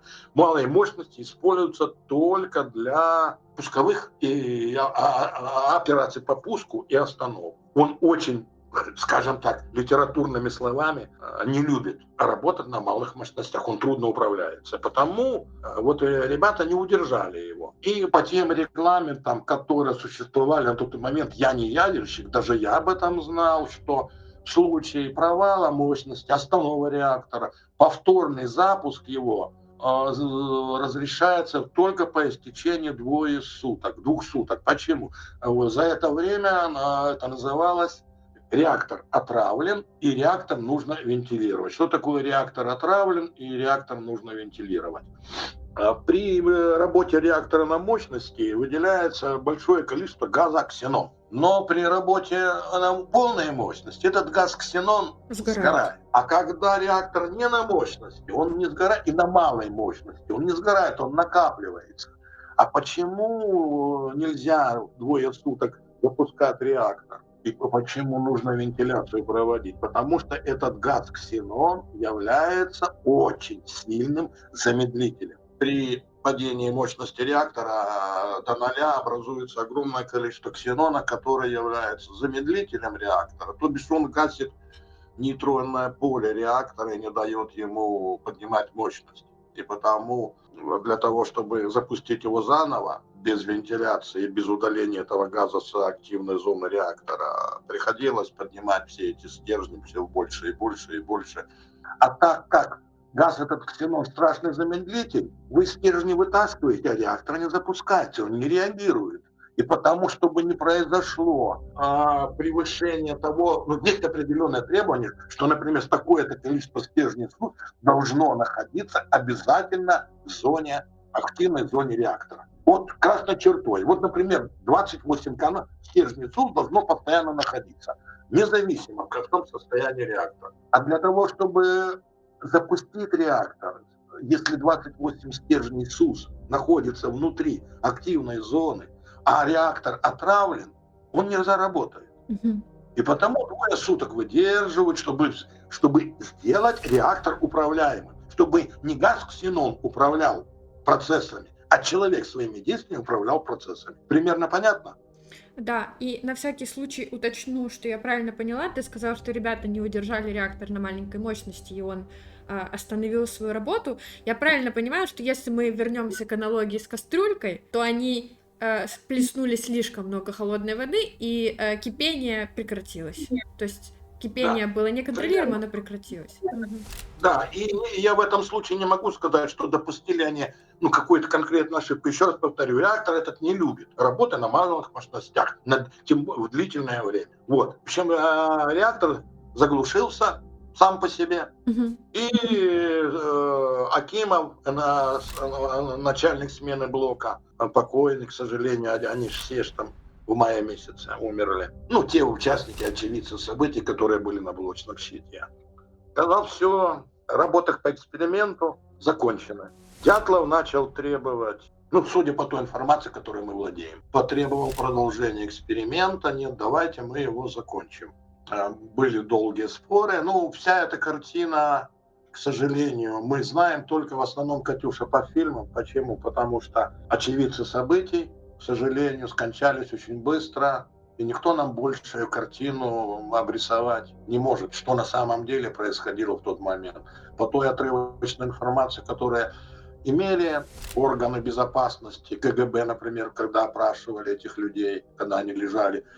Вот то, что успели передать разговоры. Дольше всех из тех очевидцев событий ну, можно так, не буду говорить дольше или дольше. Дятлов умер уже, кажется, в 90-х годах, он много давал интервью, он много по этому поводу высказывался, а вот тех людей, которые были непосредственно рядом с ним при том эксперименте, при начале аварии, его последствиях, уже ж нет живых, мы не можем сравнить. Картина вот так выглядит, как... Кстати, физика самого процесса, что происходило с реактором и почему произошел взрыв, достаточно хорошо Легасов рассказал в фильме HBO «Чернобыль». Там хорошо он рассказал. Косяков много других, но мы сейчас не будем этого касаться, но сама физика процесса описана достаточно хорошо. Так вот, Дятлов потребовал запускать реактор. Спорили, потом ладно, а оперативный персонал принял решение согласиться и начал вытаскивать стержни суда. Виноваты, оперативный персонал виноват в своем? Да, виноват, потому что он не выполнил требования регламента, который не запрещал поднимать реактора с этого состояния по истечении 2 суток. В то же время существовала система, которая была превыше всего. Что такое система? Система – это Советский Союз. Когда, мало ли ты как считаешь, а если родине нужно, ты обязан это сделать. Приведу на свой личный пример. Ну, не пример, а как бы на своем уровне. Я каждый год, как мы в этом интервью уже высказывались, сдавал экзамен. Я работал на машинистом турбин. У меня 36 или 37 случаев, не помню точно, при которых я обязан остановить турбину. Вот у меня были свои кнопки, я увидел эти последствия, увидел это, то, что происходит. Я подхожу и нажимаю эту кнопку, турбина отваливается, то бишь отключает туда, перестает поступать пар. От меня требовали этих знаний, должен четко все рассказать, перечислить все параметры, все знать, а попробуй это сделай. А тебе скажут, а ты что знаешь состояние системы, ты сейчас турбину отвалил, а в энергосистеме не хватает мощности, начались верные отключения. Что это значит будет сам он принимать решение? Понимаешь, вот примерно так. Вот что такое система. Чем хорошо мы, когда приезжали к нам люди, вообще обмен опытом. Были американцы, японцы были. У них вообще таких сомнений нет. У него есть инструкция. Четко, он там не задумается. Какое положение в энергосистеме, что там, к чему там. У меня в обязанностях написано сделать вот это. Я это сделаю. Все. Точка. Никаких сомнений у него не происходит. Внутренней борьбы у него нет. А у нас эта борьба постоянно внутренняя была. То есть ты сейчас говоришь о том, что эти люди, оперативники, то есть они в каком-то смысле, возможно, боялись не исполнить приказ, даже если понимали, что это против регламента? Ну, в какой-то мере да, потому что они боялись, что их могут уволить, что им могут сказать, что ты там родину не любишь. Ну, в общем, Советский Союз со своими проблемами, это, конечно, не был сталинизм, не дай бог, 30-е годы при Сталине, но все равно. А если подняться выше по цепочке, было ли такое, что Дятлов, в свою очередь, когда отдавал оперативникам этот приказ, тоже боялся не исполнить этот приказ? То есть это было такое, как цепная реакция. Один боялся не исполнить приказ, и второй боялся не выполнить эксперименты. Я правильно понимаю? Да, за исключением того, что, как писали о Дятлове, он был очень жестким, волевым человеком, который не только боялся, в какой-то мере тоже, но он хотел показать, скажем так, кто в доме хозяин. И выслужиться, и даже и это не совсем. Просто доказать самому себе и всем. Я здесь хозяин. Понимаешь? Вот как муж, который бьет жену. Он считает, что вот я хозяин, я сказал тебе делай, будешь делать. И независимо выслужиться, не выслужиться, именно это его личное качество. Как о нем писали. Еще раз, я с ним не был знаком. Вернемся немножко быстренько тогда. В чем заключалось поднятие мощности реактора? Как мы сказали, стержни СУС опущены, реакции нет. Начали поднимать стержни СУС. 1 стержень, 2, 3, 4, 5, 6, а реактор не разгоняется. Реакция нулевая, потому что газ, ксенон все гасит. Его много. Он гасит. поднимает, дошли до предела, после которого нельзя поднимать стержни СУС, как мы говорили. Определенное количество СУС должно находиться всегда в активной зоне реактора. Все, больше стержни поднимать нельзя. Реактор стоит, реактор молчит. Поднимайте еще, поднимайте еще, поднимайте еще. И тогда вот это ж возвращаемся к этой злополучной кнопке АЗ-5. Это самая главная защита, которая... Если защит много, не будем это эмоционально. АЗ-1, там АЗ-2, которая одну турбину останавливает, другую турбину, поочередность действий, снижение мощности реактора до определенного там и так. А тут все стержни при нажатии кнопки АЗ-5, все стержни СУС, которые подняты, опускаются автоматически мгновенно. Ну, не мгновенно, к сожалению, не мгновенно. В этом тоже трагедия. Они должны опуститься в активную зону реактора и, естественно, опять его погасить. И вот они поднимали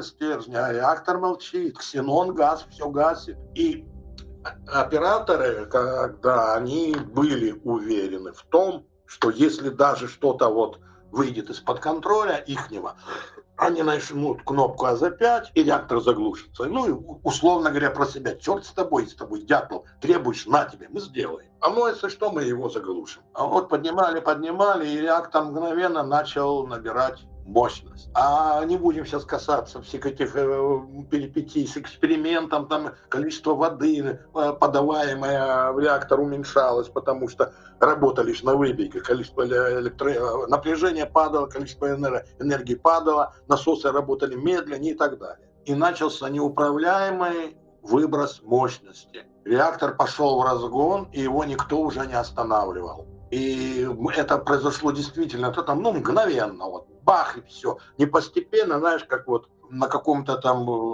градуснике у тебя там 36 градусов, 37, 38, а тут с нуля он пошел полностью в разгон. Засветили все табло специальные на блочном щите аварийные, срочно нажали кнопку АЗ-5, и вот тут произошел уже непосредственно взрыв. Как это получилось? Стержни управления защитой имеют урановые наконечники. Урановый наконечник при вхождении первоначально в активную зону реактора повышает его мощность. Для чего так сделано? Я не физик, это первое. Второе, возможно, это даже и физики не все знают, возможно, это какая-то там, знаешь, как тайна технологическая.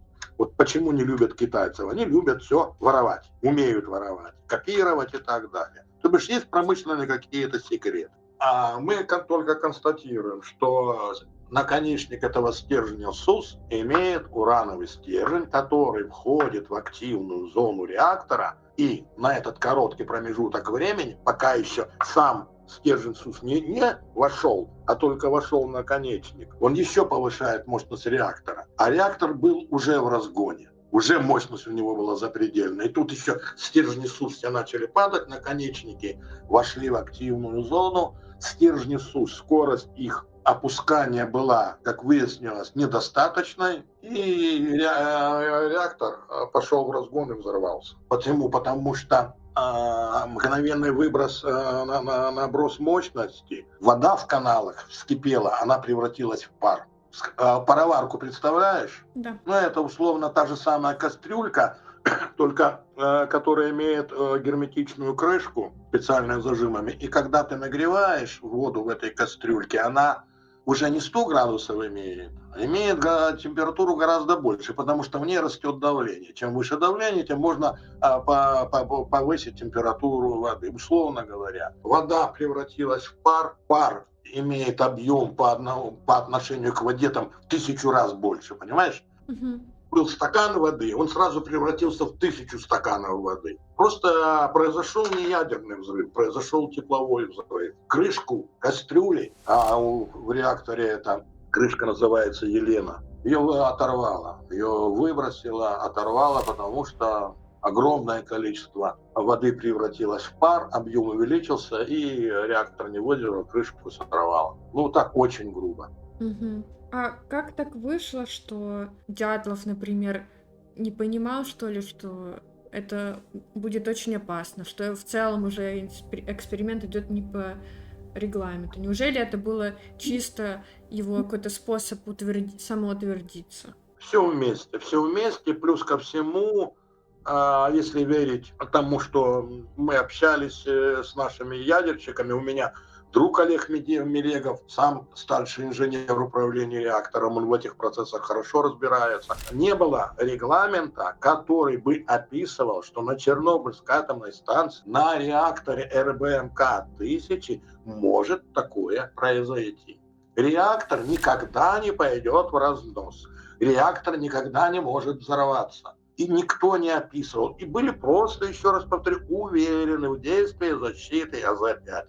Ну, черт с вами, нажмем кнопку и загасим. Они загасили. То есть, если попробовать примерно хотя бы очень грубо представить, как это все происходило, то мысль была такая: чуть-чуть отойдем от регламента, что нельзя столько вытаскивать этих стержней, запустим генератор, скорее всего, все обойдется, он запустится, скорее всего, закончим эксперимент, да и все.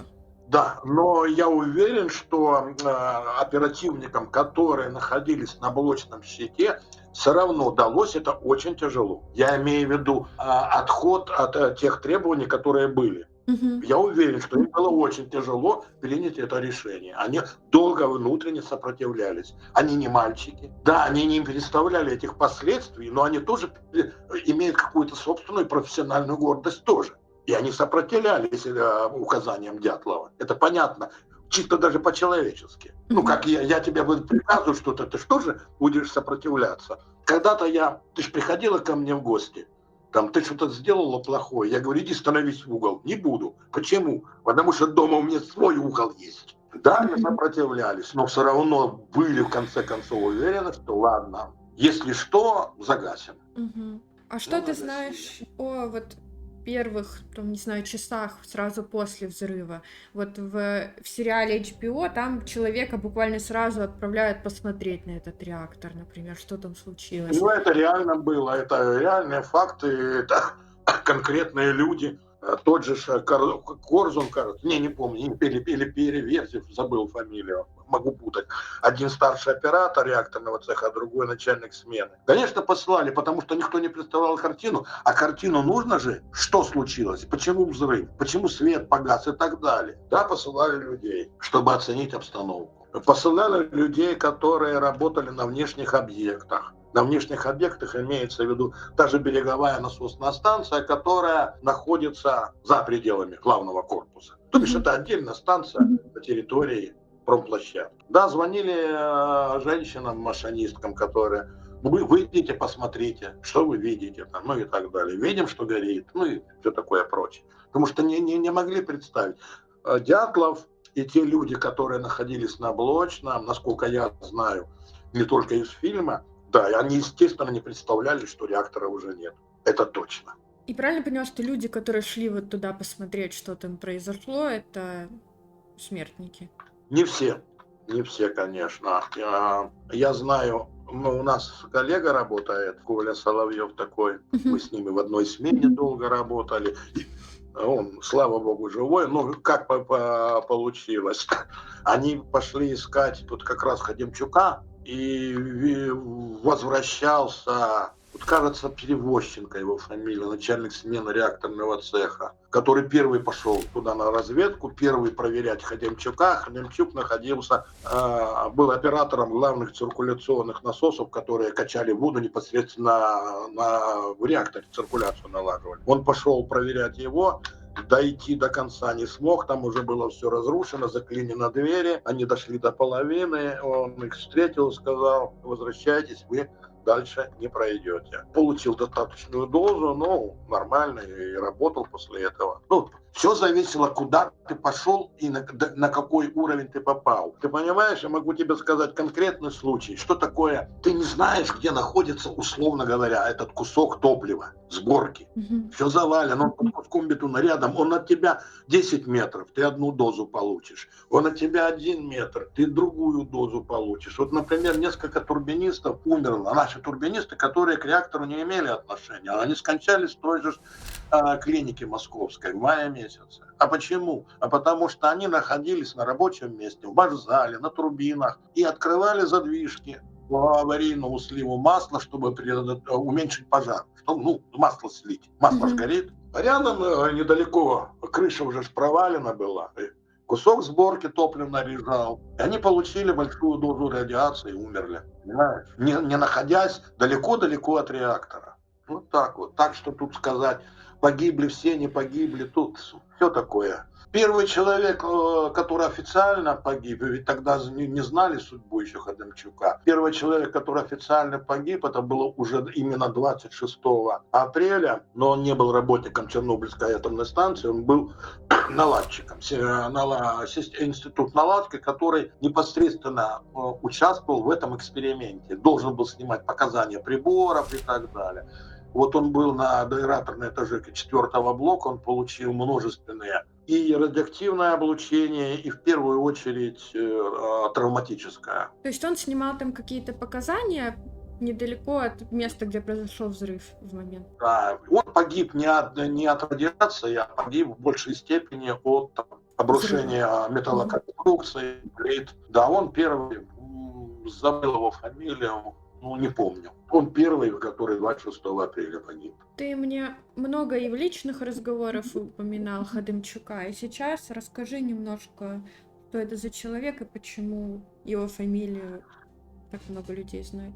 Ну, потому что его могила является разрушенный 4-й блок. Это первый человек, которого не нашли, понимаешь? Те, которые умерли, у них есть могилы, у них есть близкие, которые их вспоминают, оплакивают. Ну, в смысле, не вспоминают, а приходят, могут посетить могилу. А у него могила весь 4-й блок. Его не нашли, он без вести пропавший. Потому, естественно, его знает весь мир.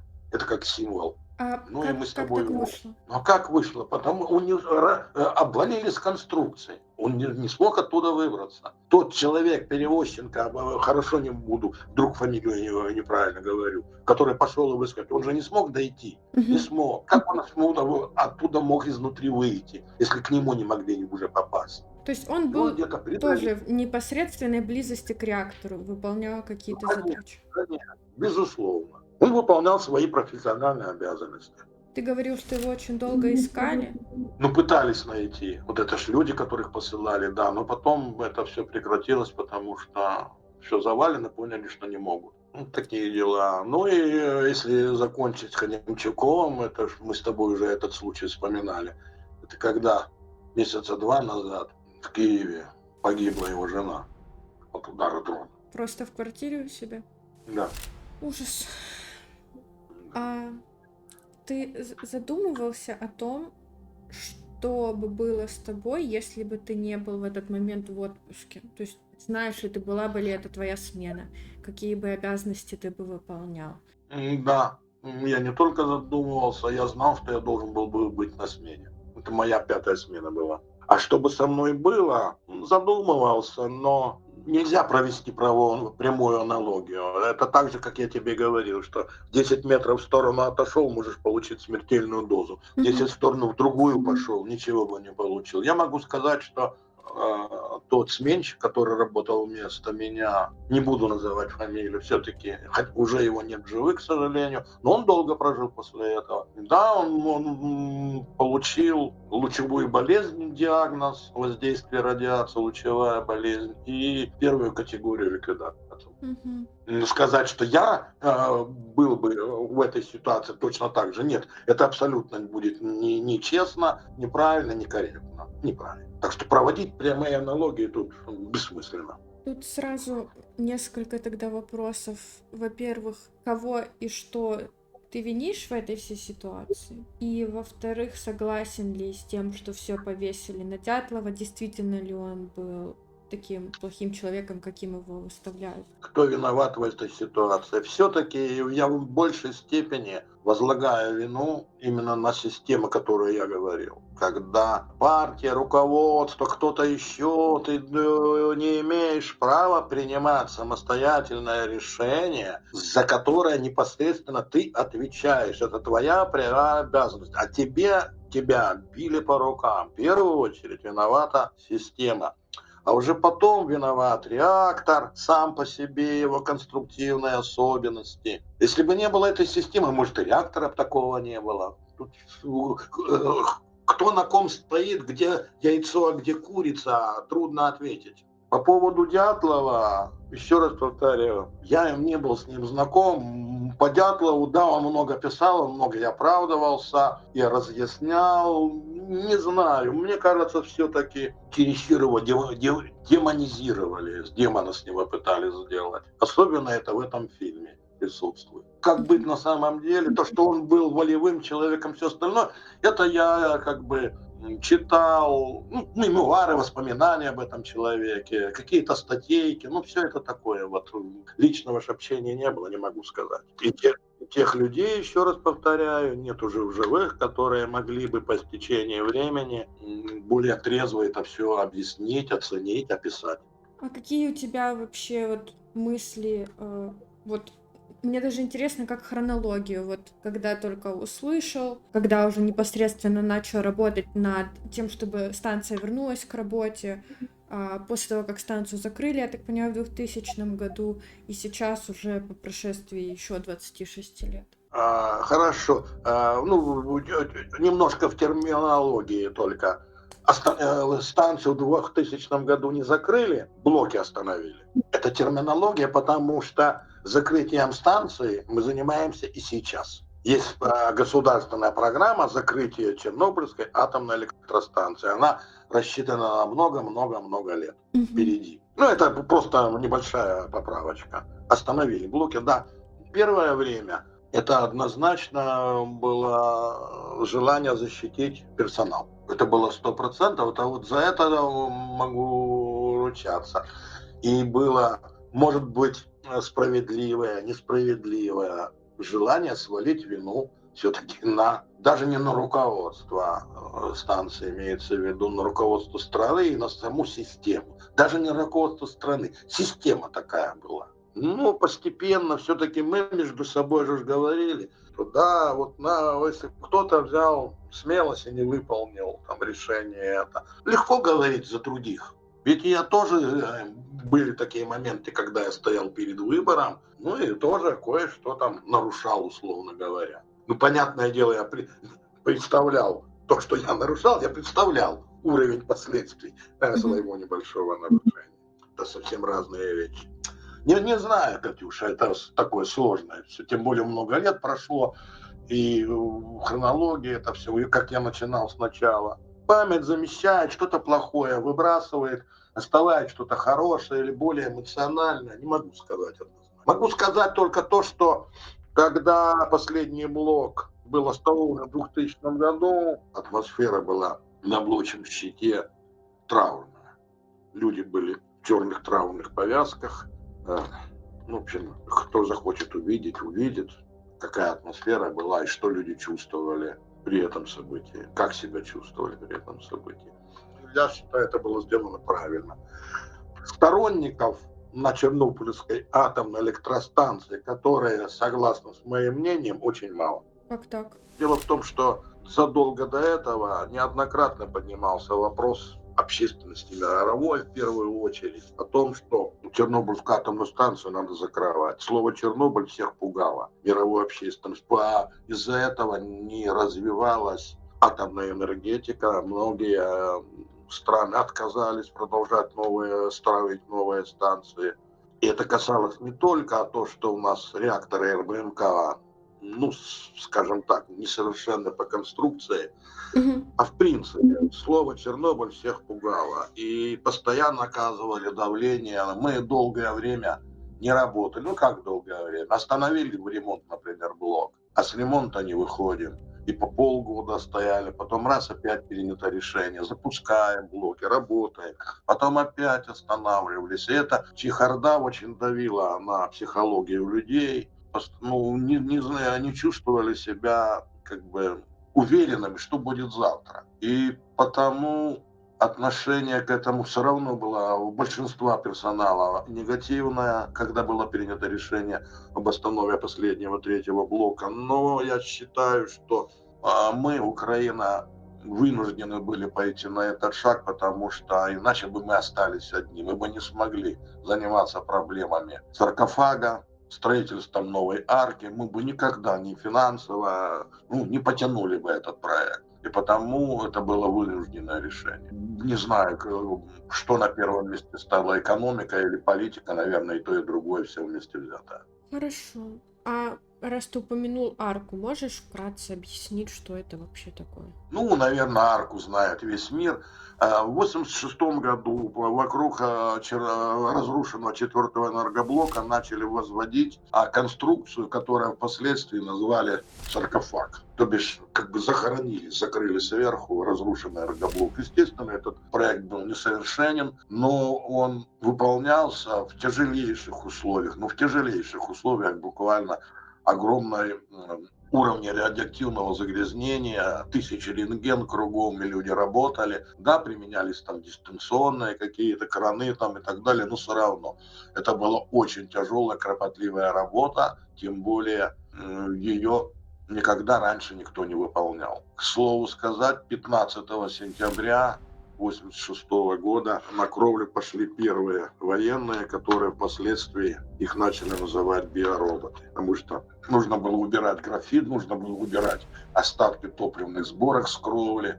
Были закуплены несколько радиоуправляемых тракторов, скажем так, но они с своей задачей не справились.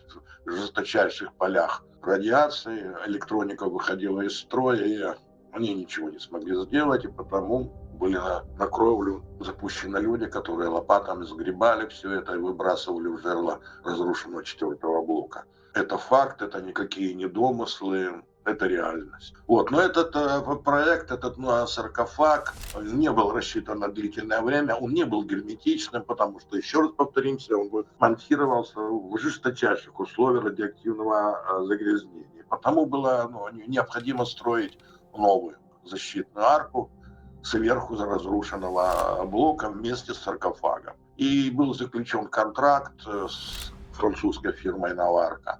И они, да, это опять же впервые в мире такая конструкция была смонтирована и надвинута, я сейчас не помню, высоту этой арки, то, что она больше 100 метров, представляете, это и не просто это как бы зонтик, это огромная проект, который предусматривал впоследствии не просто закрыть разрушенный энергоблок вместе с саркофагом, но впоследствии там были смонтированы специальные краны в этой арке, которые должны были выполнять демонтаж нестабильных конструкций. Что такое нестабильная конструкция четвертого блока? Мы же понимаем, что было разрушение, плита нечетко лежит, балка нечетко лежит, она как-то держится, но в любой момент может обвалиться, которая приведет, опять же, к всплеску, поднятию огромного количества радиоактивной пыли и так далее. То бишь это проект Арка предусматривал не просто закрыть, но и впоследствии демонтировать нестабильные конструкции и, возможно, удаление остатков топлива с разрушенного энергоблока. Там такое есть понятие слоновья нога. Это спекшиеся остатки ядерного топлива, конструкции, металл, очень высокая температура, это все вместе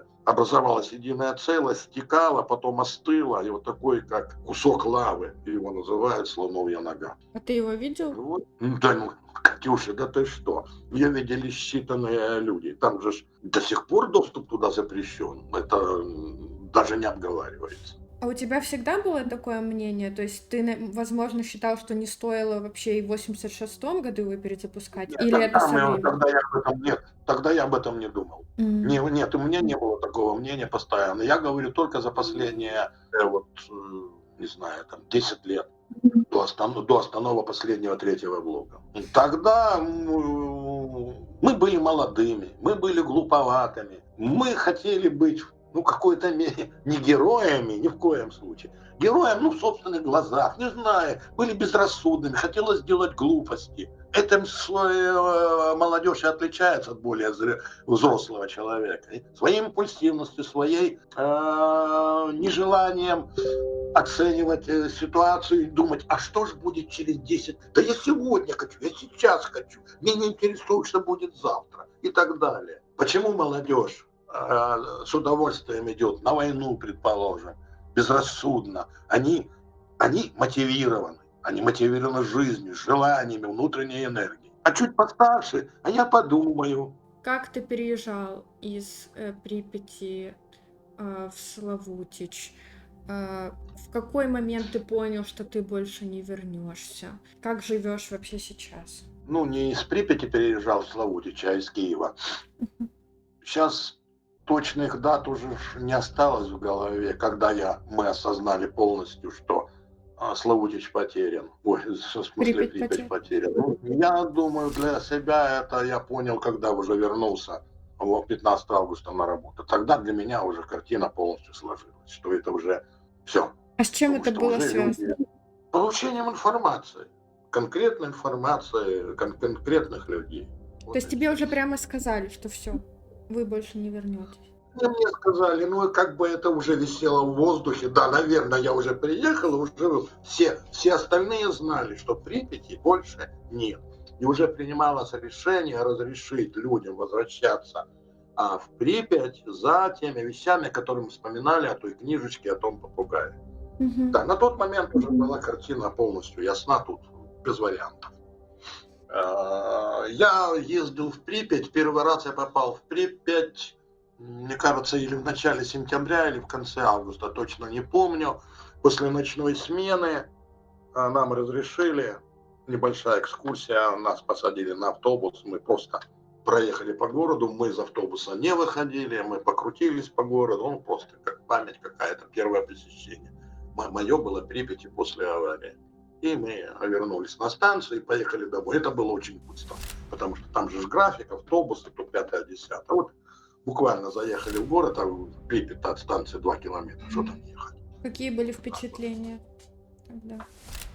Впечатления печальные были, впечатления. Город было очень жалко, очень. Вот это 100% могу сказать, не только у меня и у остальных. Ладно, не буду за остальных, хотя так и было.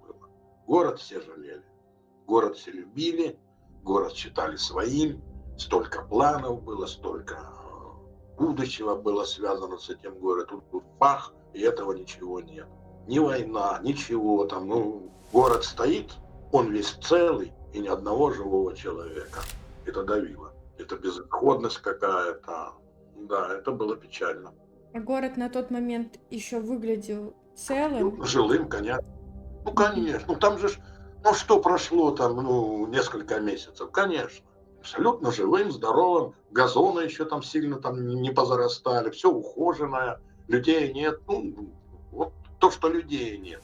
И еще вот один момент. Мы проезжали мимо профтехучилища в Припяти, профессионально-техническое училище, вот когда я говорю за первое посещение города. Там видно какой-то мусорный бак стоял, контейнер. И оттуда, ну, какая-то птица хищная взлетела. И вот мы сразу, ну не мы, хорошо, я за себя точно могу сказать.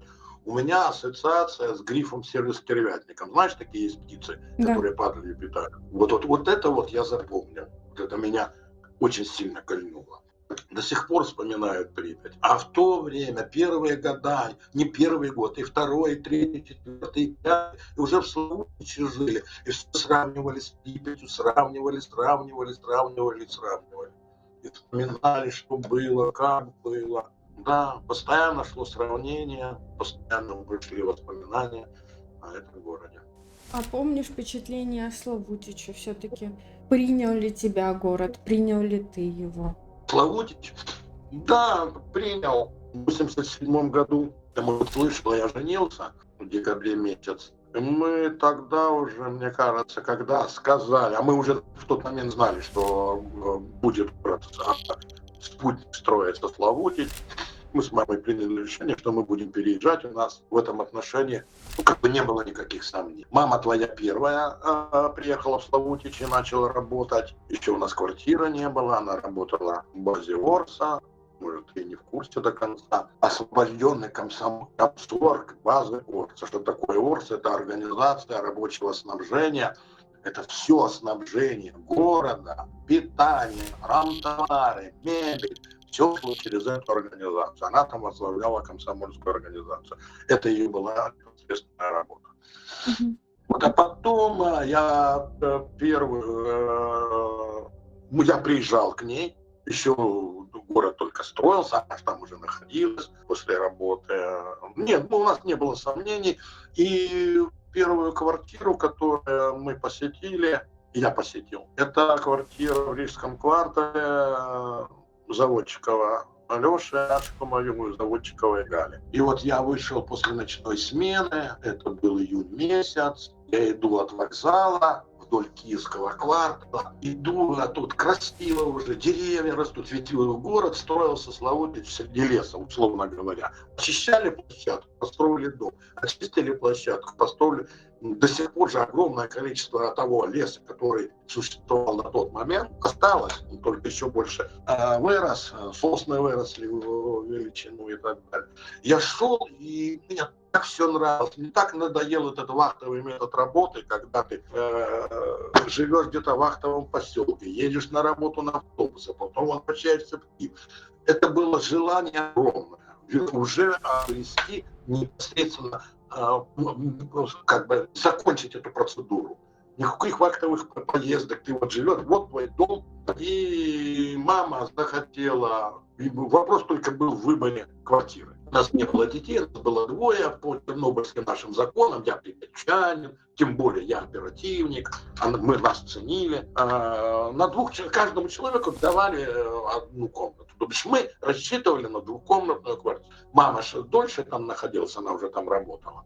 Она ходила, выбирала и сказала, я хочу жить в таллинской квартире. Мне она очень нравится, ухоженная, красивенькая, небольшая, уютненькая, все. Хорошо. Я говорю, хорошо, я получаю ордер. Я получил ордер на квартиру, приезжаем к ней, идем, ходим, там строители какие-то. Я говорю, а где 4-й дом таллинский? Они показывают на котлован, где там фундамент. Вот он, как вот нам ордер дали. Ну, пускай не фундамент, там, ну, в общем, был наполовину. Но строительство домов шло огромными быстрыми темпами, огромное количество людей работало. Потому что я вернулся, что вы там напутали мне? А нет, какой-то другой дом дали, да. А таллинский 4-й это был уже готов. Вот, правильно. Дали мне ордер на эту квартиру. Мы зашли с мамой, посмотрели эту квартиру уже вместе со мной. Мне тоже очень понравилось. Чистенько. Нигде никакой краски заляпанной. Плитка в туалете и в ванной чистенькая. Окна вымыты. Ты знаешь, вот тебе вот вылезали эту квартирку, вот она как куколка. Чистенькая вся, яркая. Ну, в общем, все, мы сразу все захотели и переехали. Очень много людей спрашивало, возвращался ли ты в Припять, сколько раз, что думал, что чувствовал. Возвращался не один раз, не два, не считал.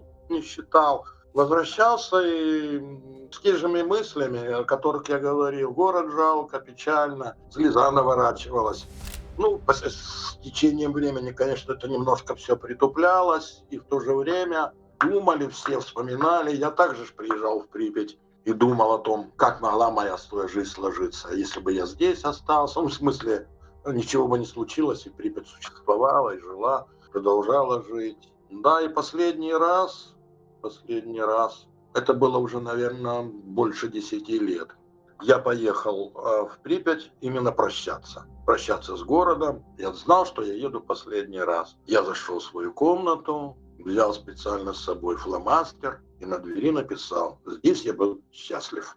И на этом мое прощание с городом закончилось. Я его помню, я о нем вспоминаю, но больше его не посещал и посещать не буду. Ты плакал, когда писал это? Нет, я тогда менее сентиментальным был, более стойким. Сейчас бы расплакался.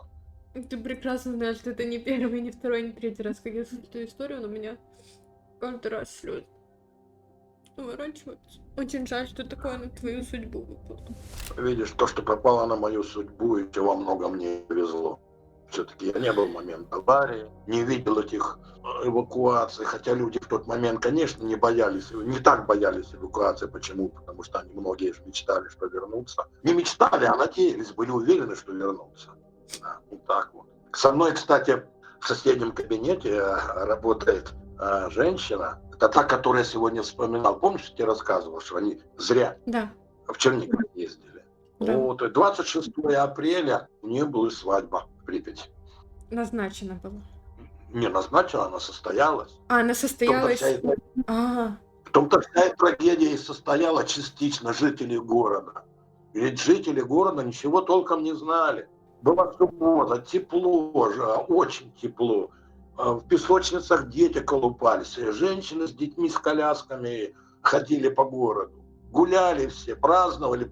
Ну, готовы, как праздновали? Ну, выходной день, очень тепло было. Люди в футболках, в шортиках, свадьбы были. Потому я и говорю, что вот система. Все боялись людям правду сказать. Все утаивали. Еще очень много Вот такая. спрашивают о том, как станция застала войну, как ты застал ее, и лично, и в контексте Чернобыльской станции. Ну, по поводу войны, я ж в это время на работе не был в Славутиче. Даже, не знаю, сейчас боюсь, что не готов начинать разговоры о войне. В начале ее опять мне будет тяжело. И так, сегодня и так мы долго поговорили. По поводу людей, которые оказались на площадке, это да, это, конечно, вот я со многими очевидцами разговаривал, мои хорошие знакомые там были. Ой, Валерий Сергеевич Семенов тот же, который погиб уже, имею в виду, в войне. Было ужасно. Они ж не имели ни связи, ничего не представляли. И тут появляются танки русские, война, в общем, бомбежки, какие-то самолеты, это ужасно. И что делать, как быть, как себя вести. Не дай бог, вот люди пережили по-настоящему свою войну, те, которые находились на площадке. Вокруг тебя люди с оружием, понимаешь? Это не какие-то пафосные слова, это не фильм. Не так посмотришь, не так сделаешь, не туда пойдешь, какие последствия будут и так далее. И в то же время ты понимаешь, что это враг. Ну, нет, это очень тяжело. Разговаривал с начальником смены станции без фамилии, который там находился. Это самый главный человек на станции был. Он вынужден был по должности своей вести переговоры с руководством российской армии. Ой, ему очень было тяжело психологически, конечно. Он должен был и коллектив поддерживать, и выполнять обязанности, чтобы персонал выполнял свои обязанности по поддержке безопасности ядерной установки. И в то же время контактировать с этими врагами, это психологически очень тяжело. Чтобы потом, не дай бог, кто-то тебя врагом не называл и так далее. Хотя не думай, чтобы он об этом думал, извини за тавтологию, потому что в его обязанностях ядерный объект эксплуатировать. Было тяжело. Им было очень тяжело психологически. А ты, Даже трудно представить, насколько тяжело. я так понимаю, был в еще одном судьбоносном отпуске тогда? Или на больничном?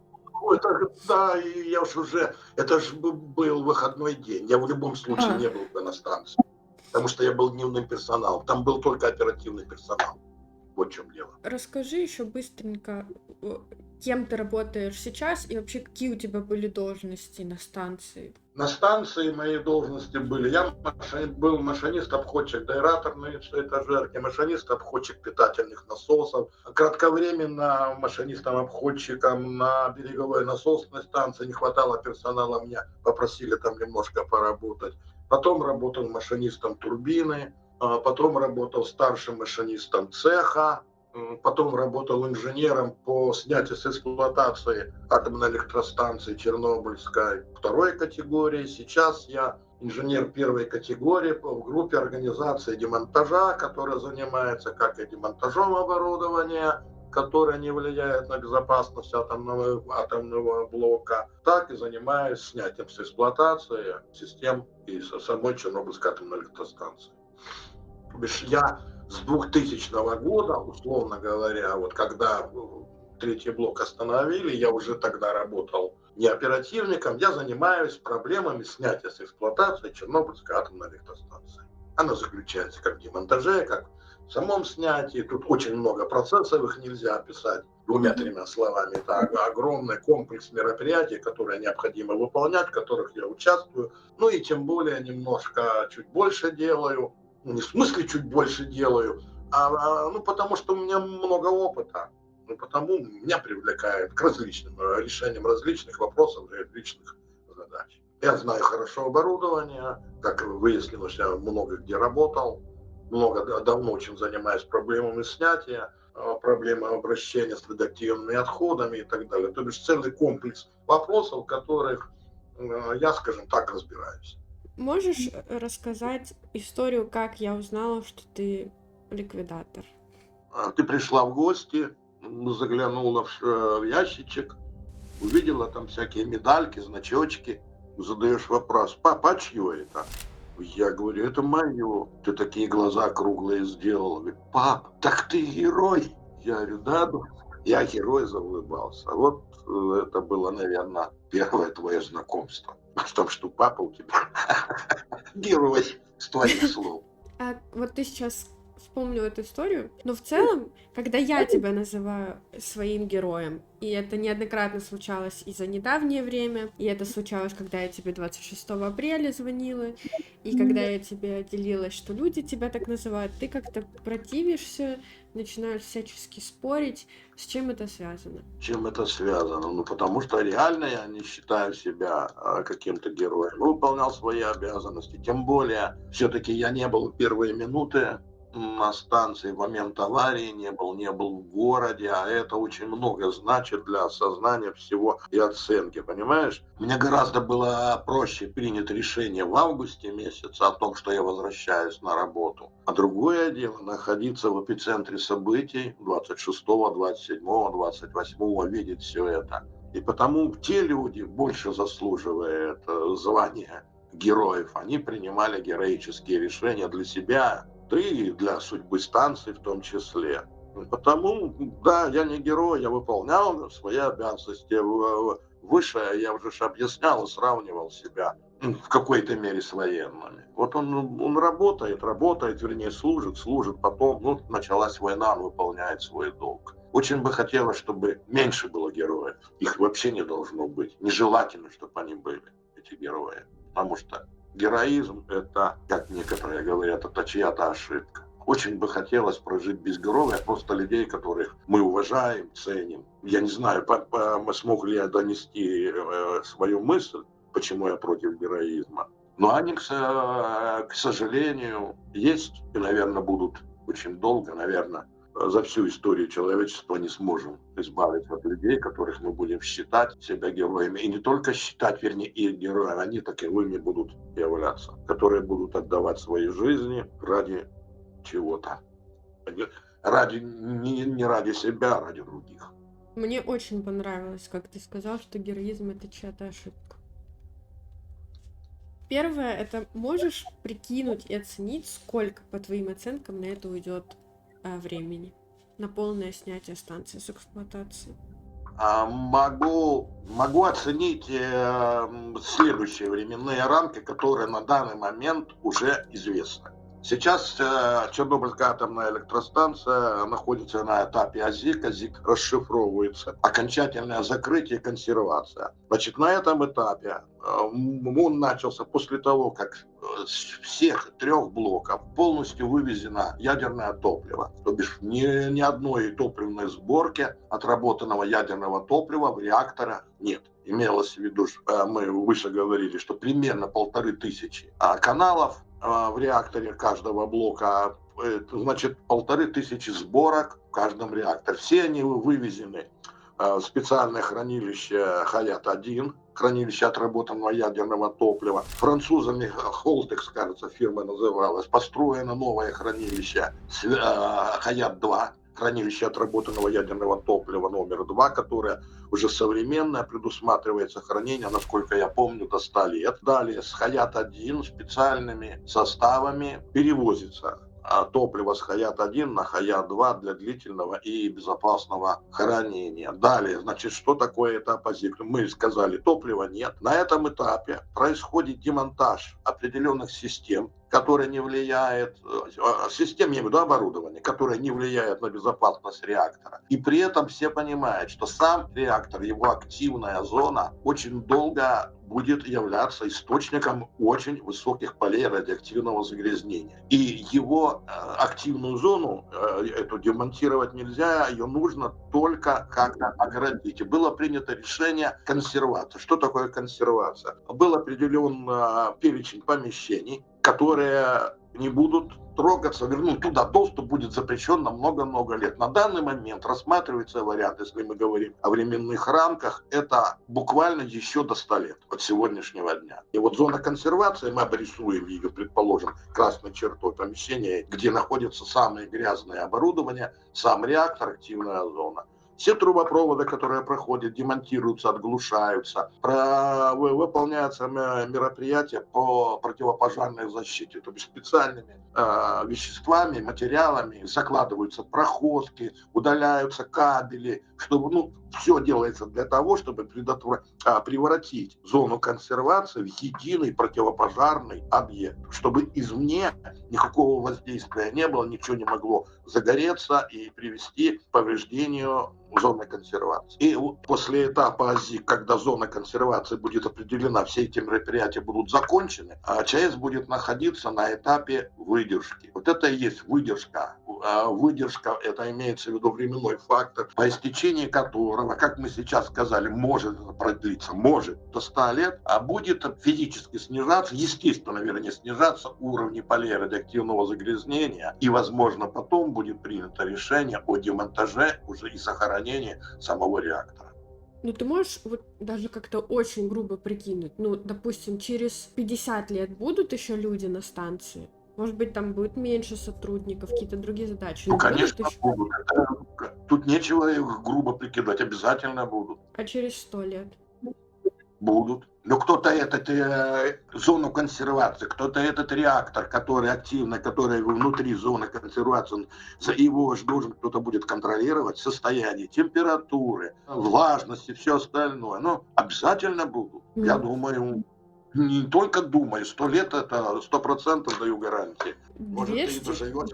Нет, за 200 лет. Это уже гадание. Не хочу это. Хорошо. Совсем гадание на картах каких-то, на кофейной гуще. Что будет, если вы просто все, ну, вот перестанете ходить на эту станцию и ничего там больше не будете делать? Вот просто если оставить ее. Что будет? Ну, это такой провокационный вопрос. Отвечу неправильно, скажет, а что вы их там держите тогда? Самое главное, что нужно учитывать, это ядерный объект. Как бы мы к нему ни относились, и нет топлива на всех 3 блоках. Это ядерный объект со всеми своими сложностями. Если нет людей, не поддерживаются температурные графики, не поддерживается, никто не занимается обследованием строительных конструкций, то в конце концов станция превратится в Припять. Что такое сейчас Припять? Уже ж никто не разрешает подниматься, заходить в подъезды домов, потому что все разрушается, несущая конструкция разрушается, маршевые пролеты падают и все остальное. Вот это приведет к тому, что ядерная установка будет находиться в таком состоянии. А как бы там ни было, внутри главного корпуса атомной электростанции Чернобыльской находится много радиоактивных веществ. Это радиоактивные вещества, это не значит ядерное топливо. В процессе аварии 1986 года огромное количество оборудования, помещений, стен, потолка, крыши было подвергнуто радиоактивному загрязнению именно в результате аварии. Плюс ко всему, оборудование, которое эксплуатировалось во время работы, оно же внутреннее загрязнение имеет радиоактивность. Это начнет разрушаться, распадаться и приведет к тому, что в атмосферу будут попадать дополнительные радиоактивные вещества, которые будут разноситься ветром, дождями. Ну, я даже как-то растерялся от такого вопроса, чтобы ответить четко и ясно. Сарайчик, вот, ты не будешь ничего с ним делать, не будешь его поддерживать, он рухнет, доски сгниет, но он ни к чему не приведет. Но ты увидишь, придешь к этому сарайчику, да, некрасиво, надо разгребать, что-то убирать. И вот представь, что упадут конструкции главного корпуса, ядерной установки, реактора и всего остального. Это же второй Чернобыль, ну условно. Как раз этого всего боятся, почему строили саркофаги эти вокруг, чтобы, не дай бог, опять не произошло разрушение внутренних конструкций 4-го энергоблока, чтобы закрыть его, чтобы предотвратить выброс радиации в атмосферу. А тут не только 4-й блок, а все остальные блоки, которые содержат в себе огромное количество радиоактивных веществ внутри, оборудование, помещений, все это выйдет наружу. Нет, это даже обсуждать тут нечего, не знаю даже, что еще можно добавить, это абсурд. Можешь рассказать, есть ли у тебя какие-то последствия, связанные со здоровьем, которые можно четко соотнести с уровнем радиации, к которому ты подвергся? Нет, У меня нет противопоказаний никаких, мой уровень здоровья на данный момент, я не вижу последствий. Можно Мгм. только предполагать, что, например, там, ну, меньше бы болел, иммунитет бы был выше гораздо, возможно. Но сказать, что это мой слабый иммунитет и вероятность очень легко заболеть, например, вирусными какими-то заболеваниями, а может и я и без Чернобыля таким же был бы. Так что я не могу провести прямую аналогию. Некоторые врачи так, ну, там, шутят. Говорят, так вот, вроде как и только легко болеют, там, ну, а показывают, ну, карточка медицинская, там красным фломастером примерно написано 1986. Они говорят, ну, а что тебе еще хочется? Ну, улыбаются. Но на самом деле у меня нет оснований предполагать, что это прямое воздействие, последствия моей работы на Чернобыльской атомной электростанции. А А почки, извини, мои почечные мешки, почки у меня с детства, так что это тем более не связано. Все, я закончил на эту тему. есть ли какие-то меры, которые станция или государство предпринимает для того, чтобы как-то заботиться о вашем здоровье? Ну, не только твоем, но и ликвидаторов других. Или какие-то привилегии, возможно, у вас есть? Если говорить о привилегиях ликвидаторов, конечно, они есть, называются у нас это льготы. Был специальный закон чернобыльский в свое время. Я как ликвидатор, участник событий 1986 года, на 3 года раньше имел право выйти на пенсию. То бишь обычно люди имеют право выходить в 50 лет, имеется те, которые отработали 10 лет вредного стажа по первому списку, так называемому. А я имел право выйти на пенсию в 47 лет. Я на пенсию не вышел, продолжая работать, но с 47 лет я получаю пенсию. И дополнительно еще ко всему, мне каждый год выделяется 16 дней, его так и называют, ликвидаторский отпуск, дополнительно к основному, как ликвидатор 86 года. Мгм. Ну, небольшие там деньги, какое-то там на питание выделяется. Ну, сейчас об этом не стоит говорить, там порядка 200 гривен. Это несерьезно. Когда-то это были деньги, когда это вводилось, но сейчас. В общем, две основные. А по поводу здоровья и всего остального, и что предпринимается. В первую очередь предпринимается ужесточение облучения персонала при выполнении своих профессиональных обязанностей. Если, как мы начинали когда-то диалог, до аварии считалось, что оперативный, ну, в смысле персонал любой, не оперативный, любой персонал, ограничение по дозовой нагрузке 5 рентген в год. То сейчас у нас контрольные уровни 1,4 всего рентгена в год. И очень жестко следят за тем, чтобы не было превышений. Выделяется специальная квота, назовем ее так. Вот твое подразделение. У тебя 200 человек работает. Тебе выделяется определенная квота. Столько-то, столько-то твой персонал имеет получить дозовую нагрузку. Для чего это делается? И если, не дай бог, какой-то человек вышел за пределы, он не нарушил, он не превысил ограничения официальные, но он превысил эти контрольные уровни. Начинаются разбирательства. Куда ты ходил, зачем ты посылал этого человека, необходимо ли это выполнять эти операции, можно было без этого обойтись или нельзя было без этого обойтись. То бишь все делается для того, чтобы снизить уровень облучения персонала при выполнении своих обязанностей. Это главная мера, которая работает начиная сейчас. Я знаю, что ты всегда хотел и планировал семью. Мы это и вчера обсуждали, что Припять тебе оказался как идеальный город для семьи. Были ли какие-то переживания на этот счет, связанные с последствиями аварии? Были, конечно, были. Очень много разговоров ходило и на уровне анекдотов о том, что это воздействует на потенцию, на гормоны мужчины, что как эти сперматозоиды неактивные будут. Разговоров по этому поводу ходило много.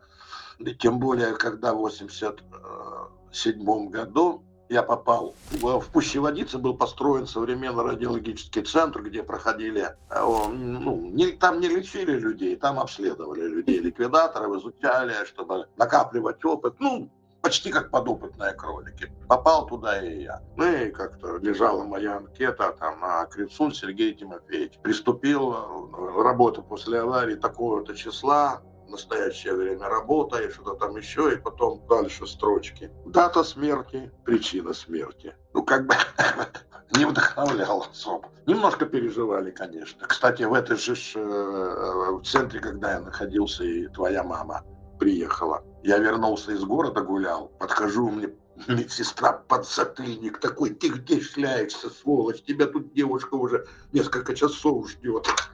Ну и так далее. Да, именно так и было. Конечно, боялся, и когда первенец родился, в Славутиче не было роддома, мы отвезли маму в Чернигов, в областную, в родильный дом, современный, уже она лежала с нашим сыночком в отдельной палате. То, что, как бы раньше было же принято, что детей забирали, приносили на кормление. Нет, это был современный, мама с нашей Тимошей лежала всегда вместе. И вот, когда я узнал, что уже он родился, я кричу в окно и боялся, переживал, чтобы он был нормальным. Мне было все равно, девочка, там мальчик, лишь бы он был здоровым, нормальным человечком. Я скричал: как ручки, мамы, хорошие ручки, как ножки, хорошие ножки, как глазки, да хорошие глазки, твои глазки, не переживай. Ну, вот так вот, да, я боялся задать вопрос напрямую, как бы растягивал это поэтапно. Переживания, конечно, были. Но все обошлось, как мне кажется. У меня здоровые, красивые детки, умненькие. И, наверное, это самое, если бы мне задали вопрос, что у тебя больше всего, что ты наибольшим счастьем в своей жизни, я бы сказал однозначно, что это вы. Опять меня до слез доводишь. Что ты можешь посоветовать из книг, фильмов, сериалов, игр, связанных с Чернобылем? Ну, из книг я, к сожалению, ее не полностью читал, но если кому-то любопытно, есть белорусская писательница Людмила Алексеевич. Она написала книгу «Чернобыльская молитва». Да, это вот по этой книге снято несколько фильмов. Французы, кажется, англичане снимали, не помню. Ну и частично эта книга используется в этом сериале «Чернобыль» HBO. Это сцена, где к пожарному, который находится в клинике, приезжает жена. И она беременеет. Это с книги Алексеевич. А смотрел я различные фильмы, которые снимал еще Советский Союз, ну и Украина, и вместе с Россией первые, не знаю, они меня как-то не торкнули. Вот HBO-шный фильм все-таки, если отбросить некоторые нюансы, чересчур преувеличено. Одна сцена с голыми шахтерами, чего стоит, глупость какая. Но, в принципе, сам процесс, именно, как я и говорил уже чуть выше, что Легасов, герой фильма, который является Легасовым, неплохо описал картину разрушения, вернее, трагедии, что привело к разрушению и к аварии.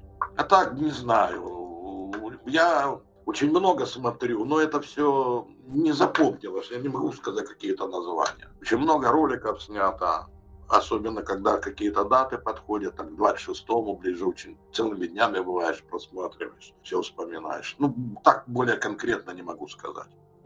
Если говорить о вот этом сериале HBO, были ли там еще какие-то уж вопиющие неправильно показанные вещи, кроме голых шахтеров? Как я и говорил, что система советская была не совсем нормальной, скажем, хорошо, не буду возвращаться к этому. Например, сцена, когда Щербина, председатель Государственной комиссии, вместе с Легасовым летит в вертолете, и говорит: объясни мне, как работает реактор, что это такое. Тут говорит: вы не поймете, я не смогу. Если ты мне сейчас не объяснишь, я тебя выброшу с вертолета. Это тоже при всем трагизме советского строя, такого в то время уже быть не могло. Это явно передергивание. И чересчур уж много водки было. Там собак, когда стреляли, это тоже перебор. Что ящики с водкой вокруг военных стояло, нет, не было такого. Да, выпивали, да, им давали, потому что считалось, что алкоголь снижает уровень внутреннего загрязнения организма. Но до такой степени, конечно, этого не было, это передергивание. Я помню, что ты в детстве играл в Сталкера. Что думаешь про это? Уж не в детстве, в твоем детстве. В моем детстве, да. Ну, как тебе сказать, игра неплохо сделана. Мне было интересно. При условии, что я вообще только такие игры я люблю. Я не знаю, я не забыл уже, как жанр этот называется. Ну, не стратегии, а именно игровые шутеры, Стрелялки, как кажется, мы это так. называем, да. Ну, стрелялки, да, шутеры. Более красивое якобы слово. Да, мне она нравилась. В Сталкер 2 я уже не играл. Она сделана Ну-ну. хорошо, по-твоему, в плане передачи атмосферы, или... Да, понимаешь, трудно. Нет, это не связано никак с атмосферой, на мой взгляд, потому что, ну, это же чисто стрелялка. В реальности-то этого не было. Нет, это просто затрагивает. Ну, ты видишь какие-то события, видишь станцию, когда особенно вот этот последний, когда ты попадаешь на станцию. Вот тут уже вырисовано было достаточно правдоподобно, скажем так. Ворота, через которые они заходили на станцию, на блок, высоковольтка, баки, трансформаторы. Это все было уже узнаваемо. Еще при нашем с тобой недавнем разговоре ты сказал такую фразу на наше обсуждение: «Все бы хорошо, если бы не было Фукусимы». Я, если честно, не очень поняла контекст этой фразы. Можешь объяснить? Ты спросила у меня перспективы развития атомной энергетики и действительно ли она является безопасной и необходима человечеству на данный момент его развития. Мгм. Да, на этот вопрос твой такой широкий, я ответил, что человечество побороло Чернобыль, ну как считается, считает побороло, закрыло, обезопасило, ну как считается, обезопасило. Все поняли, что реакторы такого типа строить нельзя, все поняли, что э, с ядерной энергией нельзя быть на «ты», надо быть очень на «вы», очень серьезно ко всему относиться, потому что, как выяснилось, это не прощает. Атом не прощает ошибок и приводит к огромным последствиям. Ну, вроде как человечество все это пережило, оценило, и тут бах, опять Фукусима. Опять взрывы, 4 блока взорвалось постепенно. Да, это не было трагедией Чернобыля, не было таких последствий. Но это было все равно после Чернобыля дополнительно. Я считаю, это сильно повлияло на развитие атомной энергетики, после чего многие страны, ну, возьмем самый яркий пример, это Германия. Абсолютно технически развитое промышленное государство, которое является флагманом развития экономики Евросоюза, отказалось полностью от атомной электростанции. Это все последствия, я думаю. Ну и тогда логично будет спросить, что ты сейчас по прошествии лет думаешь об атомной энергетике? Стоит ли продолжать с ней, или всем нужно постепенно идти к тому, чтобы закрывать атомные станции? Я думаю, что на данном этапе мы, это человечество, к этому не готовы. У нас нет альтернативных источников питания. Энергетики, извиняюсь, не питания, а энергетики. Мы что-то делаем, мы, это человечество. Можно говорить от имени Можно. человечества? Хорошо. Развиваем зеленую энергетику, развиваем ветряные мельницы, солнечные батареи строим, но на данном этапе эти источники независимого энергии ни в коем мере не могут закрыть потребности в электричестве, в электроэнергии. И потому, а тепловые станции, как все-таки считаются, выбрасывают при сжигании органического топлива, мазута, газа, особенно угля, огромное количество канцерогенных веществ, которые приводят к загрязнению атмосферы. Ну, наверное, сейчас даже у 6-летнего, 10-летнего хорошо ребенка спроси, что такое, чем занимаются сейчас квоты, ты же знаешь, выделение на выбросы и так далее. Что приводит, как борется человечество с загрязнением атмосферы.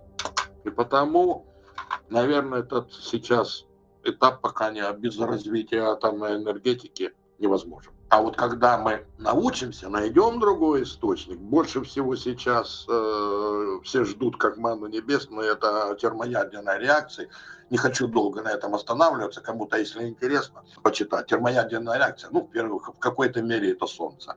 Вот все ждут развития этого, новых технологий. Может быть, тогда мы перескочим не только на другой источник получения энергии, но и, может, даже и какой-то новый эволюционный этап. Но это уж совсем я фантазирую.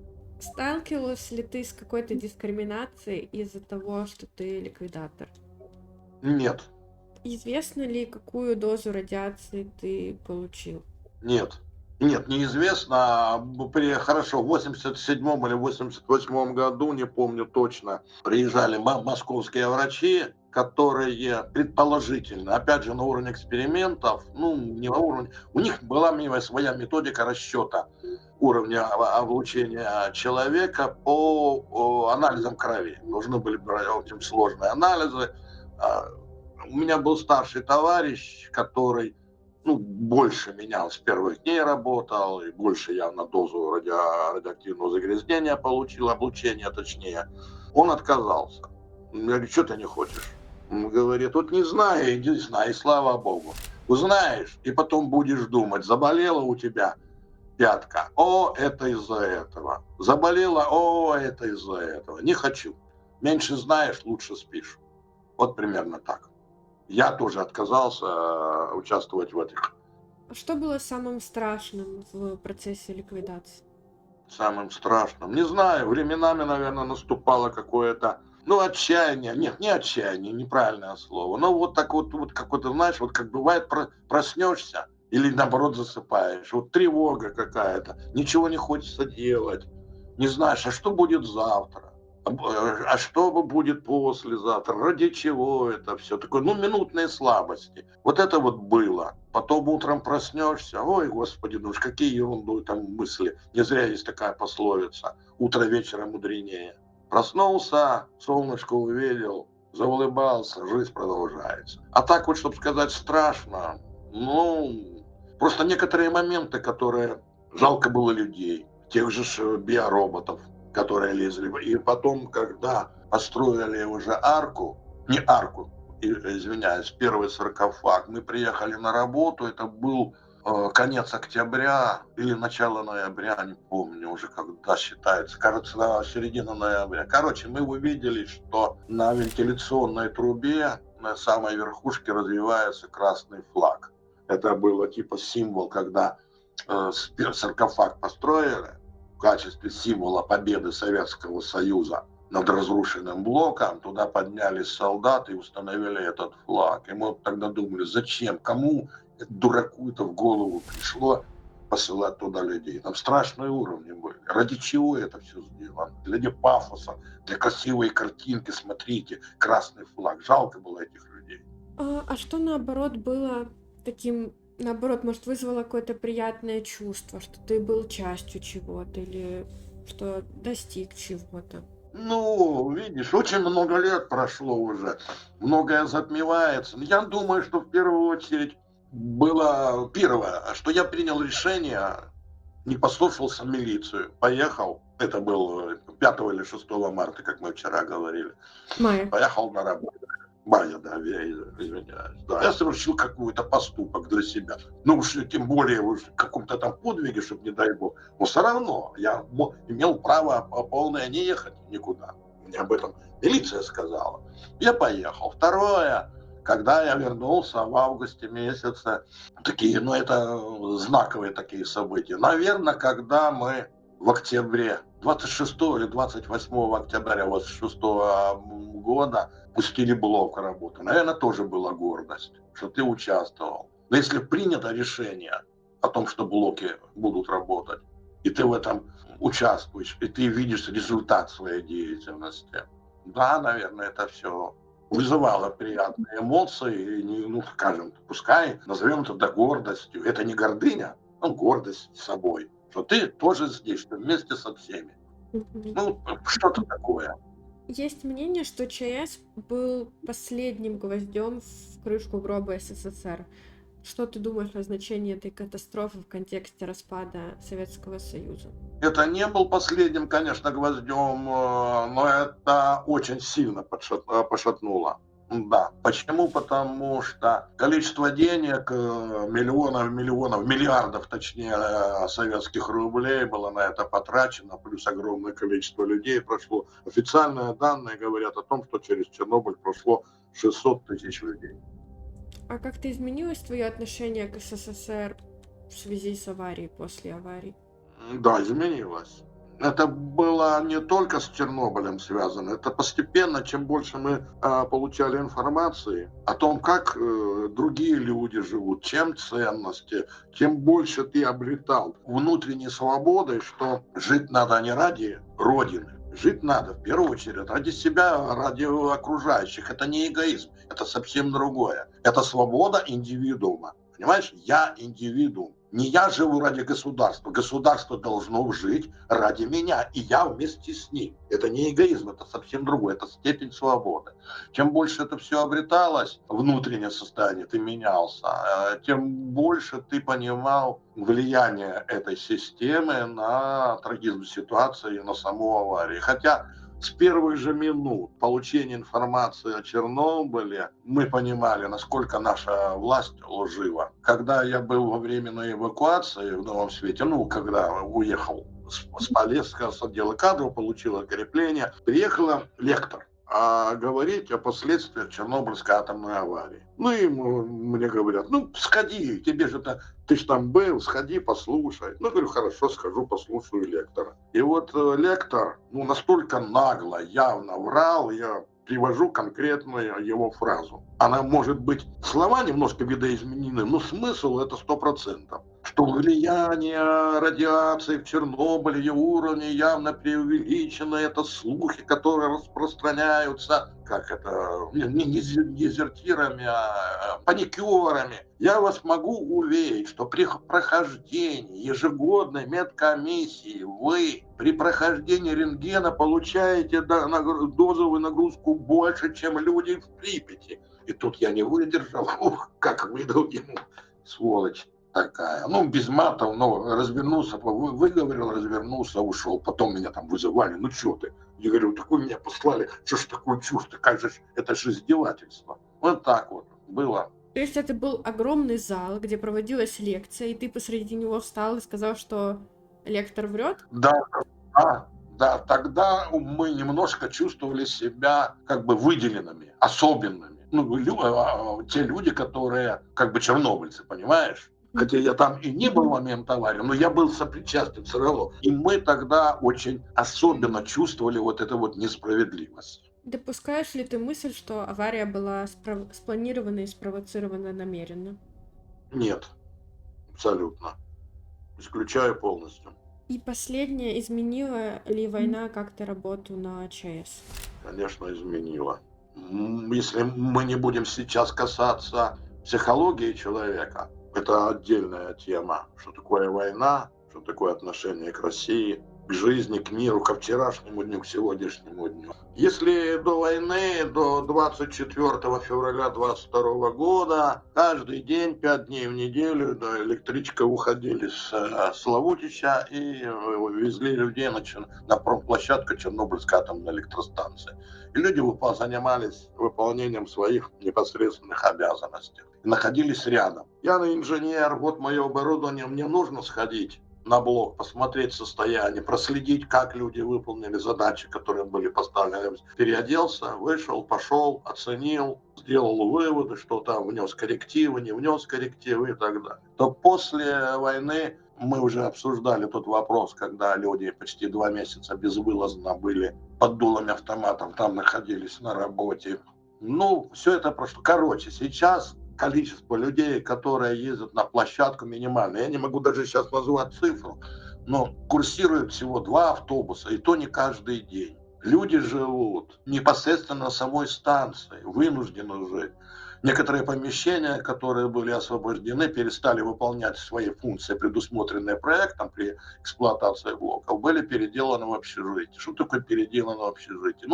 Поставили койки, сделали ремонты. Но это совсем же другие условия. Это тоже влияет. Самое главное, это уменьшение количества персонала, который находится на промплощадке. И главная задача руководства станции сейчас, и это заявляет новый директор, который у нас появился, Тараканов, это обеспечение безопасности ядерных блоков, которых у нас в любом случае это ядерные установки на определенном жизненном цикле своего развития находятся.